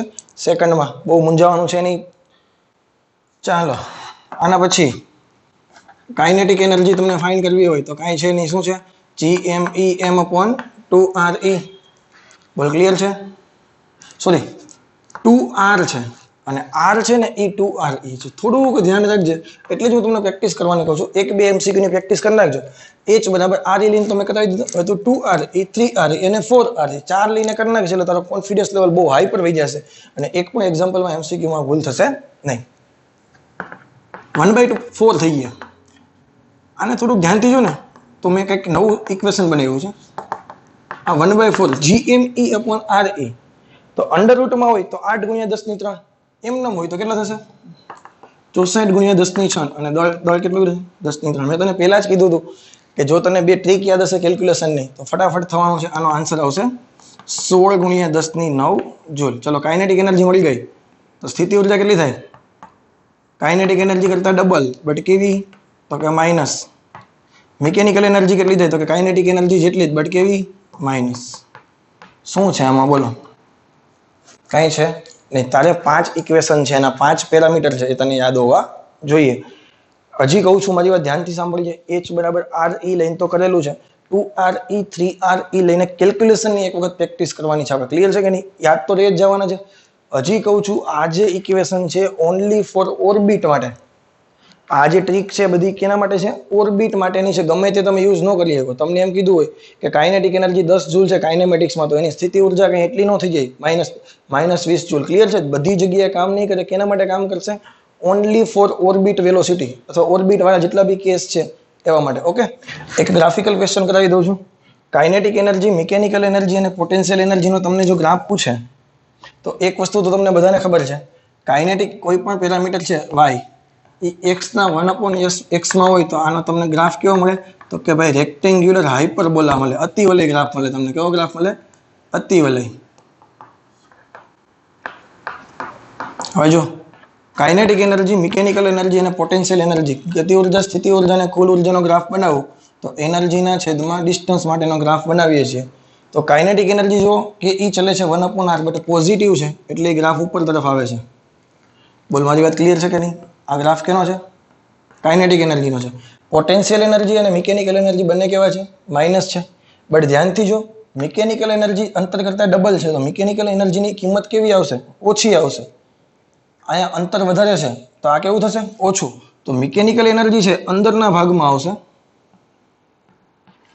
પોટેન્શિયલ એનર્જી એ થોડીક બહારના ભાગમાં આવશે. ક્લિયર છે કે નહીં ગ્રાફ? તો તમારા માટે ગ્રાફ કામના છે. આડાઅવળું થઈને જે મિકેનિકલ એનર્જી, પોટેન્શિયલ એનર્જી ઉપર નીચે ના થઈ જાય આવી રીતે યાદ રાખજે કે અંતર આનું વધારે છે તો આ ઓછી છે એટલે નજીક આવશે. વળી એમ 2r છે તો આ 2r કરી નાખો ને, મિકેનિકલ અહીંયા જ આવતી હશે. આમાં તો ડિસ્ટન્સ 2r છે ને એટલે આ અંતર ડબલ કરી નાખે એટલે 2r. અહીંયા મિકેનિકલ હોય નહીં. અંતર વધારે છે તો એનર્જી ઓછી મળશે. ઓકે દોસ્તો, તો આના પછીનો જે આપણો ક્વેશ્ચન છે એ છે work done in moving object from surface to height h above the surface. મતલબ પૃથ્વીની સપાટીથી h ઊંચાઈએ કોઈ પણ પદાર્થને લઈ જવું હોય તો કેટલું કાર્ય કરવું પડે. મેં જો ફરીથી કહું છું તને, અબવ ધ સરફેસ લખેલું છે, પૃથ્વીની સપાટીથી ઉપર લઈ જવાનું છે. હું તને એમ નથી કહેતો કે કક્ષામાં લઈ જવાનું છે. ક્લિયર છે કે નહીં મારી વાત? મેં તને શું કીધું? સપાટીથી h મીટર ઊંચાઈએ લઈ જવાનું છે. તમને ઓર્બિટમાં નથી લઈ જવાનું, એને ક્યાં લઈ જવાનું છે? જસ્ટ અબવ લઈ જવાનું છે. એના માટે કેટલું કાર્ય કરવું પડે? મારી પાસે શોર્ટકટ ડાયરેક્ટ અહીં અવેલેબલ હતી, બટ મેં આપણો ટાઈમ બી બચી જાય અને કેલ્ક્યુલેશન તમારે જો જરૂર હોય, તમને લાગતું હોય કે મારે કેલ્ક્યુલેશન સમજવું છે તો ફટાફટ મેં પહેલા બોર્ડ ઉપર એટલા માટે જ લખી દીધું છે. બાકી તમે ડાયરેક્ટ શોર્ટકટ યુઝ કરશો તો પણ ચાલશે. હવે જો તમને ખબર છે કોઈ પણ પદાર્થને ઉપર લઈ જવું હોય એટલે ઉર્જા સંરક્ષણ વાપરવું પડે કે W બરાબર ટોટલ એનર્જીમાં જે કંઈ ફેરફાર થાય છે તે. હવે એનર્જીમાં સ્થિતિ ઉર્જા પ્લસ ગતિ ઉર્જા, W બરાબર સ્થિતિ ઉર્જા પ્લસ ગતિ ઉર્જા. હવે વાત કરું ગતિ ઉર્જાનો, હવે તમારો પદાર્થ છે એ સપાટી પર જ સ્થિર હતો. હવે તમે એને બહારથી કોઈ બળ વડે લઈને ઉપર તરફ લઈ ગયા છો અને ત્યાં જઈને h ઊંચાઈએ મૂકી દીધો છે. હવે તમે h ઊંચાઈએ મૂકી દો એટલે ત્યાં પણ એની પાસે વેગ 0 જ છે. તમે લઈ જાઓ છો ત્યારે શરૂઆતમાં પણ એનો વેગ 0 જ હતો એટલે ગતિ ઉર્જામાં કોઈ ફેરફાર થવાનો છે નહીં. જે કાંઈ ફેરફાર થશે એ ઊંચાઈને કારણે કેમાં થશે? ખાલી માત્ર સ્થિતિ ઉર્જામાં ફેરફાર થશે. ડેલ્ટા કે 0 કેવી રીતે ખબર પડી ગઈ? કારણ કે અત્યારે તને ખબર હોવી જોઈએ ડેલ્ટા કે 0 થશે. હવે જ્યારે હું આ પદાર્થને ઓર્બિટમાં લઈ જઈશ ત્યારે ડેલ્ટા કે 0 નહીં થાય. મેં શું કીધું છે? શરૂઆતમાં એની પાસે વેગ કેટલો છે? 0 છે અને અંતિમ વેગ પણ કેટલો છે?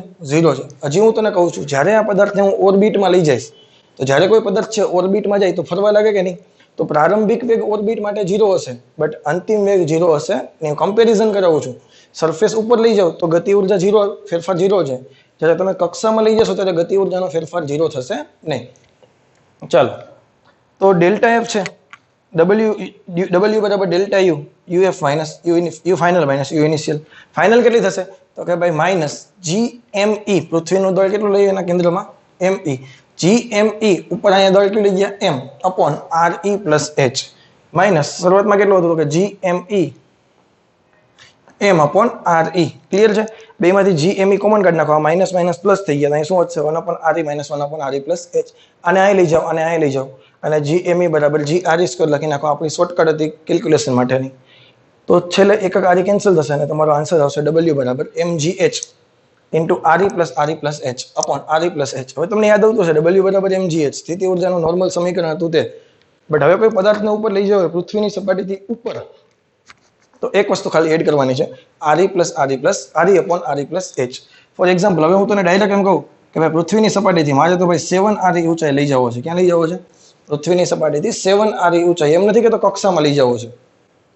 તો બસ કાંઈ છે નહીં, તમારો આન્સર બહુ સિમ્પલ થઈ જશે. MG અહીંયા શું થઈ જશે? 7 RE. આ RE ના RE ટોટલ કેટલા થઈ ગયા? 8 RE. એકક RE કેન્સલ થઈ ગયા તો 7/8 MGRE. બધી વસ્તુ તમારી પાસે હશે. પદાર્થનો દળ હશે, ગુરુત્વ પ્રવેગ છે, પૃથ્વીની ત્રિજ્યા છે. તમે ડાયરેક્ટ સોલ્વ કરી શકશો. ક્લિયર છે? તો આપણો ટાઈમ બચી જાય અને શોર્ટકટ કેના માટે? ફરીથી કહું છું, આ શોર્ટકટ ક્યારે યુઝ કરવાની છે? કારણ કે મને બીક લાગે છે કે તમે ભૂલ કરીને આવશો જ. પ્રોમિસ કરો કે તમે ભૂલ નહીં કરો. આ શોર્ટકટ ત્યારે જ યુઝ કરશો આપણે તો કે સપાટીથી h ઊંચાઈએ પદાર્થને લઈ જવા માટે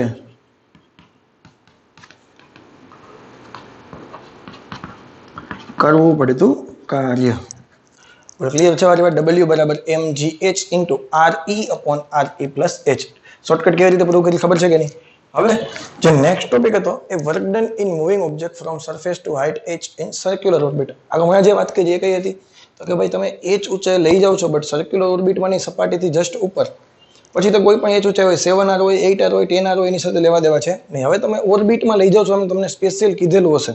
તમને શું કીધું છે? તમે ડાયરેક્ટ એને સર્ક્યુલર ઓર્બિટમાં લઈ જાઓ છો તો આપણને ખબર છે સર્ક્યુલર ઓર્બિટમાં ફાઇનલ વેગ 0 હોય નહીં, કારણ કે કક્ષામાં જઈને ઘૂમવા લાગે તો ફાઇનલ ગતિ ઉર્જા 0 થઈ શકે નહીં। તો આપણને ખબર છે શરૂઆતમાં તો વેગ 0 હતો બટ અંતિમ વેગ 0 થશે નહીં। તો યુ W બરાબર ડેલ્ટા E કુલ ઉર્જા છે એનો ચેન્જ કેટલો હશે તો EF માઇનસ EI। ફાઇનલ ઉર્જા છે એ તો ઓર્બિટ માટેની છે, તો ઓર્બિટની કક્ષીય ગતિ ઓર્બિટ માટે કુલ ઉર્જા તમને ડાયરેક્ટ યાદ આવવી જોઈએ કેટલી તો કે ગતિ ઉર્જા જેટલી બટ માઇનસ, તો ઇક્વેશન યાદ કરો minus GMEM upon G capital ME into M upon 2R। તો R દેખાઈને કેટલા મૂકી દીધા RE પ્લસ H। ક્લિયર છે મારી વાત? આ ઓર્બિટ માટે। બટ શરૂઆતમાં એની પાસે ગતિ ઉર્જા વેગ હતો નહીં, તો ગતિ ઉર્જા 0 થઈ ગઈ, તો શરૂઆતમાં ખાલી E કુલ ઉર્જા બરાબર શું થશે? માત્ર સ્થિતિ ઉર્જા ધ્યાનમાં લેશું માઇનસ GME અપોન 2RE। મારી સલાહ એવી છે કે તમને આટલું ખાલી યાદ હોવું જોઈએ। આ તો મેં ખાલી જસ્ટ તમને બતાવવા માટે કીધું છે, કારણ કે પહેલામાં તો શોર્ટકટ તમે ઇઝીલી યાદ રાખતા હતા એવી બનતી હતી mgh into RE upon RE plus H। Clear છે?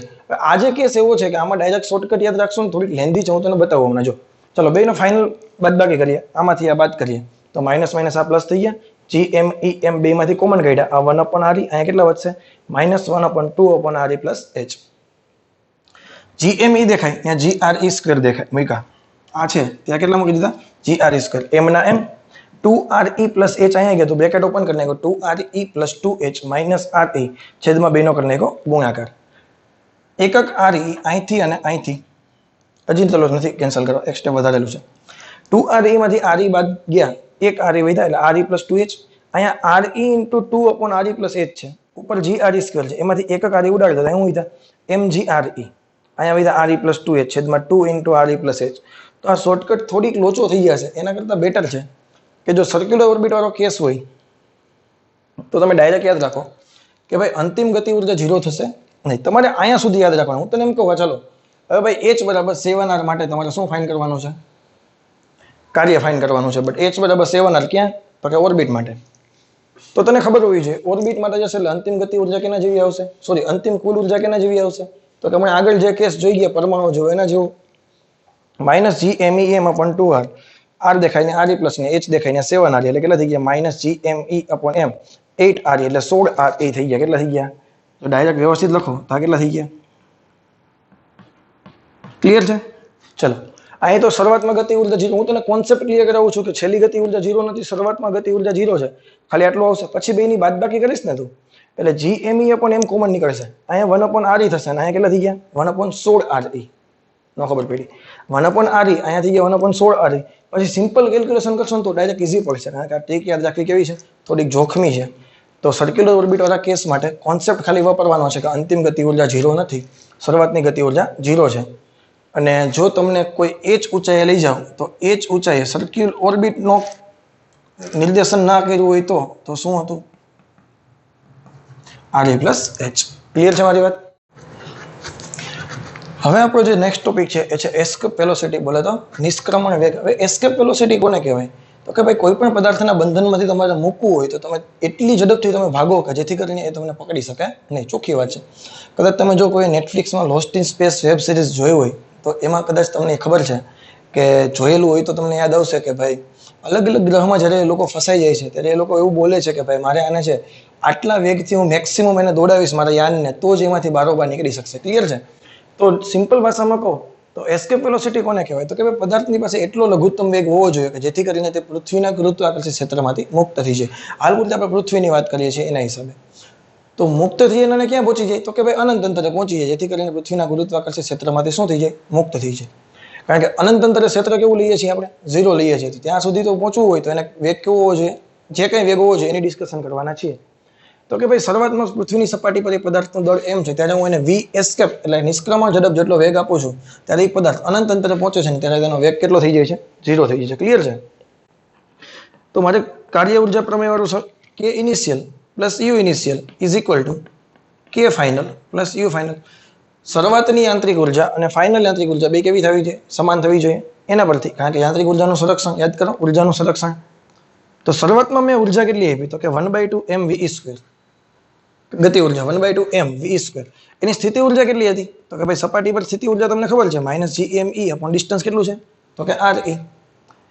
એની પાસે અંતિમ વેગય નથી અને અનંત અંતરે તો સ્થિતિ ઉર્જા 0 થઈ જાય, કારણ કે છેદમાં અનંત મૂકો એટલે સ્થિતિ ઉર્જા કેવી થઈ જાય? 0. અને ત્યાં એની પાસે વેગ કેટલો હશે? 0. આને તમે સોલ્વ કરો. 1/2 mv², ઓલી બાજુ ગયા પ્લસ થઈ ગયા, gmem અપોન re. આ બે કેન્સલ થઈ ગયા. આને લઈ જા પેલી બાજુ, તો ve² છે 2gme અપોન re. એનું પહેરાવી દીધું વર્ગમૂળ. હવે થોડુંક યાદ રાખજે, ve છે એ કેટલા છે? 2gme upon re. આને હું બે ભાગ પાડી દઉં, √2 gme અપોન re. આપણો કેલ્ક્યુલેશનની ટ્રીક 8 કિલોમીટર પર સેકન્ડ. આ કેટલા છે? 8 કિલોમીટર પર સેકન્ડ. આ કેટલા થઈ ગયા? 8√2 કિલોમીટર પર સેકન્ડ. અને આ કેટલા થાય? 11.2 કિલોમીટર પર સેકન્ડ. પૃથ્વીના વાતાવરણમાંથી કોઈ પણ પદાર્થને જો મુક્ત કરી દેવો હોય તો એના કેટલો વેગ હોવો જોઈએ? એની પાસે 11.2. બટ કેલ્ક્યુલેશન માટે આપણે હંમેશને માટે યાદ રાખશું, કારણ કે આ કઈ વચ્ચે 11.2 મુકાય નહીં, તો થોડુંક અઘરું થઈ જાય. સ્પેલિંગ ખોટો છે, LATION 8√2 યાદ રાખવાના છે. ક્લિયર છે મારી વાત? હવે અહીંયા બે કેસ છે કે તમે કદાચ જરૂરી તો નથી કે કોઈ પણ પદાર્થ પાસે એટલો જ વેગ હોય. ઘણા પદાર્થો છે એટલી બધી, માનો કે આમ રેસ વયા જતા હોય, કોઈ પાછળ દોડ્યું હોય, તો જરૂરી તો નથી કે એના કરતા વધારે એટલા જેટલી ઝડપથી દોડશે કે જેથી પકડાય એનો બહુ વધારે ઝડપથી ભાગવા લાગે, એવું પણ બની શકે. તો જો હું પદાર્થને છે એસ્કેપ વેલોસિટી કરતા વધારે વેગ આપું તો શું થાય? અને એસ્કેપ વેલોસિટી કરતા ઓછો વેગ આપું તો શું થાય? બે કેસની ડિસ્કશન કરવાનો છું. એમાં પહેલો જે મારો કેસ છે કે જ્યારે એસ્કેપ વેલોસિટી કરતા તમે પદાર્થને, હું લખું છું અહીંયા, v ગિવન છે એ એસ્કેપ વેલોસિટી કરતા વધારે છે. કેટલા છે? મેં આપેલા વેગ છે એ એસ્કેપ વેલોસિટી કરતા વધારે આપેલા છે. તો હવે કેટલા આપેલા છે? તો જસ્ટ આપણે એક ફ્રેક્શન નક્કી કરી લઈએ, તો કે ભાઈ તમે n ગણા આપો છો. કેટલા આપો છો? n ગણા આપો છો. તો તમારે પહેલા તો n ની કિંમત ગોતી લેવાની. તમે કેટલા આપો છો ભાઈ? તો હું એમ કહું છું કે હાલો ભાઈ હું આપું છું 16 આપું છું. કેટલા આપું છું? 16 કિલોમીટર પર સેકન્ડ આપું છું. બટ એસ્કેપ વેલોસિટી કરતા કેટલા ગણા છે એ જોતું હોય તો શું કરી નાખવાનું? 16 નો અને એસ્કેપ વેલોસિટી નો બેનો શું કરી નાખવાનો? ભાગાકાર કરી દેવાનો. ક્લિયર છે મારી વાત? હવે આ જે ઇક્વેશન છે ને, હવે એ ઇક્વેશનને આપણે થોડુંક ચેન્જ કરીએ છીએ. હવે મારી વાત ધ્યાનથી સાંભળજે. જ્યારે તમે v ગિવન છે, સાથે સાથે લખતા જો સ્ક્રીનશોટ પાડીને, એટલે કારણ કે પછી એક ફિગર મિક્સ થઈ જશે તો લખવામાં પ્રોબ્લેમ આવશે. હવે v ગિવન છે એ ve કરતા વધારે છે, મતલબ અનંત અંતરે એની પાસે વેગ હશે, 0 નહીં થાય ત્યાં એની પાસે કંઈક વેગ હશે. અને એ જે સ્પેસ છે એને આપણે કહેતા હતા ઇન્ટરસ્ટેલર સ્પેસ. શું કહેવાય? Interstellar space. અનંત અંતર પછીનો જે અવકાશ છે એ આપણે કલ્પના કરીએ તો ઇન્ટરસ્ટેલર સ્પેસમાં એની પાસે કંઈક વેગ હશે. એ કેટલો છે ખબર નથી, આપણે જસ્ટ માની લઈએ કે v છે. ક્લિયર છે? તો ત્યાં તમારો વેગ છે, હવે ગતિ ઉર્જા આ 0 થશે ને કંઈક ગતિ ઉર્જા રહેશે. તો આ ઇક્વેશન છે ને એને હું મોડિફાઈ કરું છું. ભલે ત્યાં લખ્યું છું, આટલું પહેલા લખી નાખજો. હવે હું આને મોડિફાઈ કરું છું. ચલો કઈ નહીં, અહીંયા જ લખતા જાય, અલગથી જ બનાવી દઈએ. તો કે ભાઈ કે initial plus you initial is equal two કે ફાઇનલ પ્લસ યુ ફાઇનલ. હવે મેં વેગ આપો છો v ગિવન કેટલા છે? તો કે ભાઈ nve નો સ્ક્વેર છે. ક્લિયર છે મારી વાત? હવે સ્થિતિ ઉર્જા કેટલી છે? તો કે ભાઈ એ તો સેમ જ છે, સપાટી પરમાં તો કંઈ ચેન્જ છે નહીં, gme અપોન re. ત્યાં એની પાસે ગતિ ઉર્જા 0 નથી. હવે ગતિ ઉર્જા કંઈક વેગ v છે, એની ગતિ ઉર્જા કેટલી થશે? 1/2 mv². બટ ત્યાં સ્થિતિ ઉર્જા તો કેવી છે? 0. હવે આને સોલ્વ કરવાનું છે. 1/2 પહેલા તો જો બધામાંથી m ક્યાં ગયો? હા, 1/2 mv² હોય ને, બધામાંથી m કોમન થઈ ગયા. હવે આ બેમાંથી જો m કોમન કાઢો તો અહીં શું થાય? n²ve²/2. અહીં શું થાય? gmem upon re. અને અહીંયા શું હોય? v²/2. ક્લિયર છે મારી વાત? હજુ બધામાંથી જો 2 કાઢવા હોય તો અહીંથી છેદમાંથી 2 કાઢી નાખું, અહીંથી છેદમાં 2 કાઢી નાખું, તો અહીંયા મારે 2 વડે મલ્ટીપ્લાય કરવા પડે. ક્લિયર છે? હવે 2gme અપોન re, અહીં જો આને હું 2gme અપોન re કરું તો આનો વર્ક કરી દઉં કે નહીં? તો આનો વર્ક કરી દો તો આ ve² છે, એન સ્ક્વેર વીઈ સ્ક્વેર બરાબર વીઈ સ્ક્વેર બરાબર વી સ્ક્વેર. શું કામ? કારણ કે વીઈ છે એ કેટલા હોય તો કે 2gme upon re. નિષ્ક્રમણ વેગ કેટલો હોય? અંડર રૂટમાં હોય. વર્ક કરી નાખો એટલે વીઈ સ્ક્વેર થઈ ગયા. આ બે માંથી વીઈ સ્ક્વેર કોમન કાઢી લે. N square minus 1 v e square બરાબર વી સ્ક્વેર. અને જો તમારે વી જોતા હોય તો બે બાજુ કરી નાખો વર્ગમૂળ, તો ફાઇનલ તમારો આન્સર આવશે અંડર રૂટમાં n square minus 1 v e. Clear છે મારી વાત? કેવા ક્વેશ્ચન તમને પૂછી શકે કે હવે હું તને ડાયરેક્ટ એમ કહું કે કોઈ પણ પદાર્થના જે વેગ આપવામાં આવે છે, એસ્કેપ વેલોસિટી આપવામાં આવે છે, અથવા તો કોઈ પણ પદાર્થને જે ગિવન વેલોસિટી છે એ એસ્કેપ વેલોસિટી કરતા √2 ગણી છે. કેટલી છે? √2 ગણી. તો અહીંયા મૂકો √2. ડાયરેક્ટ તને ખબર પડી કે √2 ગણી આપેલ છે. બાકી હું તને એમ કહું એક પદાર્થને આપવામાં આવેલી એસ્કેપ વેલોસિટી, કોઈ પણ પદાર્થને આપવામાં આવેલી એસ્કેપ વેલોસિટી એક જ મિનિટ 16 √2 છે. કેટલી છે? 16 √2. હવે હું તને કહું કોઈ પદાર્થને આપવામાં આવેલી વેલોસિટી 16 √2 છે. તો હવે 16 √2 છે તો એસ્કેપ વેલોસિટી કેટલી હતી આપણી? 8 √2 છે. તો 16 √2 નો મતલબ શું થાય? 16 √2 ડિવાઇડેડ બાય 8 √2. તો કેટલી આપવામાં આવે છે? એસ્કેપ વેલોસિટી કરતા બમણી. એસ્કેપ વેલોસિટી કરતા બમણી આપો ત્યારે ઇન્ટરસ્ટેલર સ્પેસમાં એની પાસે વેગ કેટલો હશે? તો કે ભાઈ બોમ્બ 2 નો વર્ગ 4 ગુણ્યા 1, 4 માંથી 1 જાય 3, 3 નો વર્ગમૂળ √3 ઇન્ટુ વી. એસ્કેપ વેલોસિટી કરતા √3 ગણો હશે એટલે કે 8 √2 ઇન્ટુ √3, 8 √6 તમારો આન્સર. ના ખબર પડી? તો શોર્ટકટ છે એ કેવી રીતે વાપરવાની છે તો કે ભાઈ તને પહેલા તો જે વી ગિવન હોય એના પરથી તમારે એન ફાઇન્ડ કરવાનો છે. એન કેવી રીતે મળશે તો કે એસ્કેપ વેલોસિટી તને યાદ હોવી જોઈએ. 11.2 યાદ નહીં હોય તો ચાલશે, 8 √2 તને યાદ હોવી જોઈએ. હવે જે ત્રીજો કેસ છે એ કેસ છે કે જ્યારે એસ્કેપ વેલોસિટી કરતા ઓછો વેગ આપવામાં આવે પદાર્થને ત્યારે શું છે તો કે આપણને ખબર છે કે ભાઈ એસ્કેપ વેલોસિટી કરતા વધારે આપો તો એ ઇન્ટરસ્ટેલર સ્પેસમાં જતો રહ્યો છે. હવે એના કરતા ઓછો હોય, હવે ખબર છે 11.2 કિલોમીટર પર સેકન્ડ જોઈએ પૃથ્વીના વાતાવરણમાંથી છટકવા માંડે, બટ એના કરતા ઓછો હોય તો શું થાય? પૃથ્વીનો જે ગુરુત્વ પ્રવેગ છે એ પ્રતિપ્રવેગનું કામ કરે અને ધીમે ધીમે એની સ્પીડ ઘટાડે અને એક બિંદુ એનો વેગ કેવો કરી દે? 0. સેમ એના જેવું જ છે કે તમે કોઈ પદાર્થને બોલને ફેંકો છો ત્યારે અમુક ઊંચાઈએ કેવો થઈ જાય? સ્થિર થઈ જાય છે. તો ધારો કે એ પદાર્થ છે ભાઈ એચ મેક્સિમમ ઊંચાઈ કાપીને સ્થિર થઈ ગયો ત્યારે એનો વેગ કેટલો થઈ ગયો? 0. તો હવે તમે જે વેલોસિટી આપો છો v given by ve એ કેવી છે? લેસ ધેન 1 છે. આ n છે એ કેવા આવશે? લેસ ધેન 1 આવશે, કારણ કે એસ્કેપ વેલોસિટી કરતા ઓછી છે. ક્લિયર છે મારી વાત? તો શરૂઆતમાં શું થશે? 1/2 m કેટલી આપી તો કે n into ve. n છે એ 1 કરતા ઓછા હશે. પછી એનો સ્થિતિ ઉર્જા તો કે -gmem/r. જે ઊંચાઈ પહોંચી ગયો ન્યાય એની પાસે વેગ નથી એટલે ગતિ ઉર્જા નથી, બટ સ્થિતિ ઉર્જા તો છે કે નહીં? -gmem/re + h. ક્લિયર છે મારી વાત? અને તમે સોલ્વ કરો 1/2 m n² ve² -gmem/re -gmem. થોડું કેલ્ક્યુલેશન છે મેં ફટાફટ બતાવી દીધું છે કે જેથી કરીને આપણો ટાઈમ બચી શકે. m કેન્સલ થઈ ગયા, ધ્યાન દેજે મારી વાત પર. તો 1/2 n². હવે ve છે ને એ એસ્કેપ વેલોસિટી છે, એનો હું વેગ મૂકી દઉં છું. આનો વર્ક કરીને મૂકું તો કેટલા થશે? 2gme/re. આ બે કેન્સલ થઈ ગયા. આ gme અને આ gme બધે કેન્સલ થઈ ગયા. હવે મારી પાસે વધ્યું શું? અહીંયા વિધા n² / re, અહીંયા વિધા -1/re, અહીંયા વિધા -1/re + h. હવે સિમ્પલ મેં કેલ્ક્યુલેશન કરેલું છે. કેવી રીતે છે? પેલા બધામાંથી માઇનસ કોમન કાઢી લીધા એટલે આ થઈ ગયા માઇનસ, આ થઈ ગયા પ્લસ, આ થઈ ગયા માઇનસ. સમછેદીય પૂર્ણાંક છે એટલે 1 - n² / re 1/re + h. Clear છે મારી વાત? હવે શું કર્યું મેં? આ re ને પેલા અહીંયા જવા દીધા અને પછી પલટી મરાવી દીધી. આ re ના છેદમાં re + h થઈ ગયા, પલટી મરાવી એટલે re + h ના છેદમાં re. અહીંયા કાંઈ નહોતું તો 1 હતા, 1/1 - n². એકકના છેદમાં મૂકી શકાય. re/re + h/re.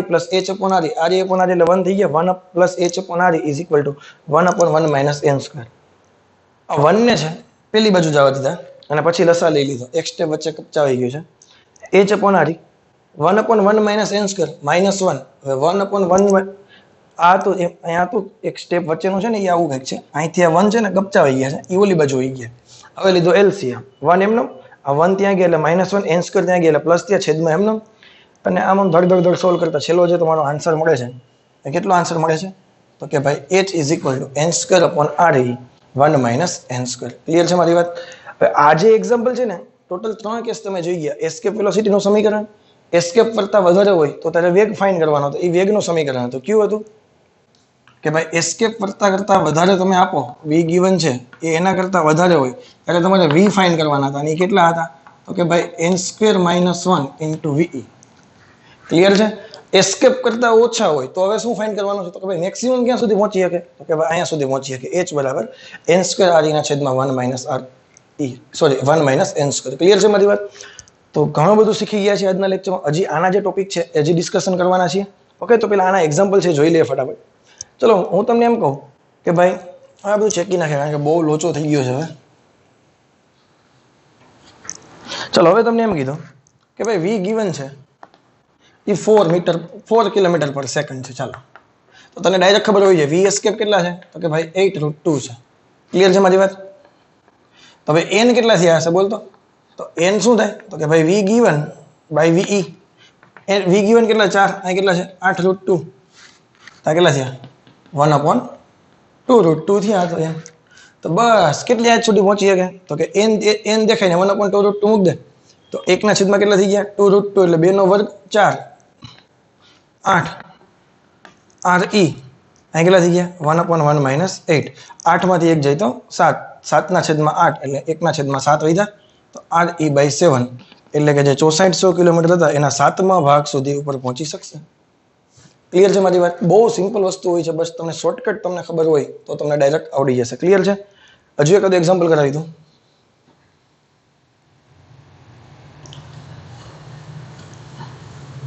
ચાલો ટોટલી જે સમીકરણ હતા એ ફરીથી લખી નાખું છું. વી એસ્કેપ કેટલા હતા? તો કે √2gme/re. n ગ્રેટર ધેન 1 હોય એટલે કે v given greater than v escape. તો પહેલા શું ફાઇન્ડ કરતા હતા? વી ફાઇન્ડ કરતા હતા. √1 n² - 1 ઇન્ટુ શું હતું? વી હતું. અને n લેસ ધેન 1 હોય એટલે કે v given less then we હોય ત્યારે તમને શું મળતી હતી? હાઇટ મળતી હતી n² re 1 - n². ક્લિયર છે મારી વાત? ચાલો આપણને ખબર છે કે પૃથ્વીની વેલોસિટી છે કેટલી છે? 8√2 છે. લગભગ 11 કિલોમીટર પર સેકન્ડ. 11.2 છે, બટ એમસીક્યુ ચાલો કે તમને આપેલી છે કે 11 કિલોમીટર પર સેકન્ડ છે. હવે કોઈ એક પ્લેનેટ છે એની મારે એસ્કેપ વેલોસિટી ફાઇન્ડ કરવી છે. મારે શું ફાઇન્ડ કરવું છે? Velocity, escape velocity of planet. તમને એમ કીધું છે કે એ પ્લેનેટની ઘનતા અને પૃથ્વીની ઘનતા બે સેમ છે. એ પ્લેનેટની ઘનતા પૃથ્વીની ઘનતા જેટલી જ છે, બટ એ પ્લેનેટની ત્રિજ્યા છે એ પૃથ્વીની ત્રિજ્યા કરતા બમણી છે.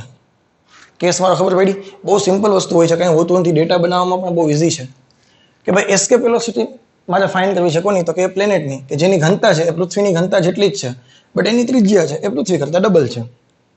તો પહેલા તો એસ્કેપ વેલોસિટીનું સમીકરણ શું છે? તો કે ભાઈ √2gme/re. ક્લિયર છે? તો એસ્કેપ વેલોસિટી છે. હવે ઘનતાની વાત આવી કે નહીં તો તરત તને ખબર પડી જાય ઘનતાનું સમીકરણ પૃથ્વી માટે શું થાય? દળનું સમીકરણ મૂકું ઘનતાના સ્વરૂપમાં તો કે ρe ઇન્ટુ 4/3 re². બોલ મારી વાત ક્લિયર છે? સોરી, re³ એકક આરી કેન્સલ થઈ ગયા કે નહીં? હવે તો થોડુંક ધ્યાનથી જોઈશ ને તો 2g બધા માટે કોમન, કોઈ પણ ગ્રહ હોય. 4/3 કોમન. એસ્કેપ વેલોસિટી છે એ ખાલી કેના સમપ્રમાણમાં છે?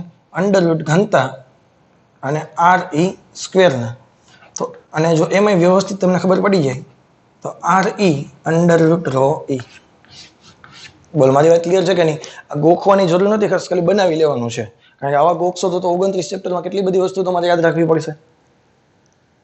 ચલો, velocity of planet, escape velocity of planet and escape velocity of earth is equal to rp/re under root માં ρp/ρe.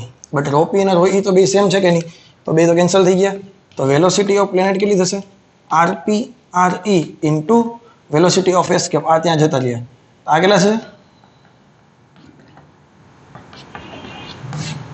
2 ઇન્ટુ એસ્કેપ વેલોસિટી કેટલા છે? 8√2 બોલે તો 16√2 લગભગ 22 કિલોમીટર પર સેકન્ડ. ક્લિયર છે મારી વાત? તો ઘણી બધી વસ્તુ આજના લેક્ચરમાં જોઈ ગયા છે. એસ્કેપ વેલોસિટીના જેટલા ટોપિક જોઈ ગયા એની ફરીથી એક વખત યાદ કરાવી દઉં. ઘણો બધો લાંબો લેક્ચર લેવાઈ ગયો છે.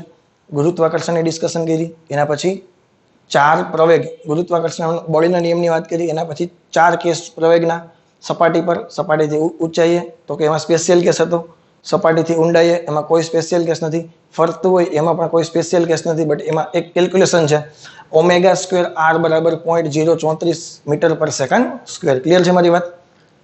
એ જોઈ ગયા પછી જોઈ ગયા કક્ષીય વેગ જોઈ ગયા, કક્ષીય વેગ જોઈ ગયા એના પછી kinetic energy, mechanical energy, potential energy, આવર્તકાળ, આ બધી વસ્તુ ઓર્બિટ માટે જોઈ ગયા. બોલા કે ના? એ વસ્તુ પતી જાય પછી પદાર્થને સપાટીથી h ઊંચાઈએ લઈ જવાનો અને પદાર્થને સપાટીથી કક્ષામાં લઈ જવાનો એની વાત કરી ગયા. આ બધી વસ્તુની ડિસ્કશન થઈ ગઈ પછી આપણે જોઈ ગયા નિષ્ક્રમણ વેગ. નિષ્ક્રમણ વેગ જોઈ ગયા પછી નિષ્ક્રમણ વેગ કરતા વધારે હોય તો શું થાય અને નિષ્ક્રમણ વેગ કરતા ઓછો વેગ હોય તો શું થાય. આટલા વસ્તુની ડિસ્કશન કરી ગઈ. હવે જે કંઈ બાકી ટોપિક છે એની ડિસ્કશન આપણે નેક્સ્ટ લેક્ચરમાં કરશું. ઓકે.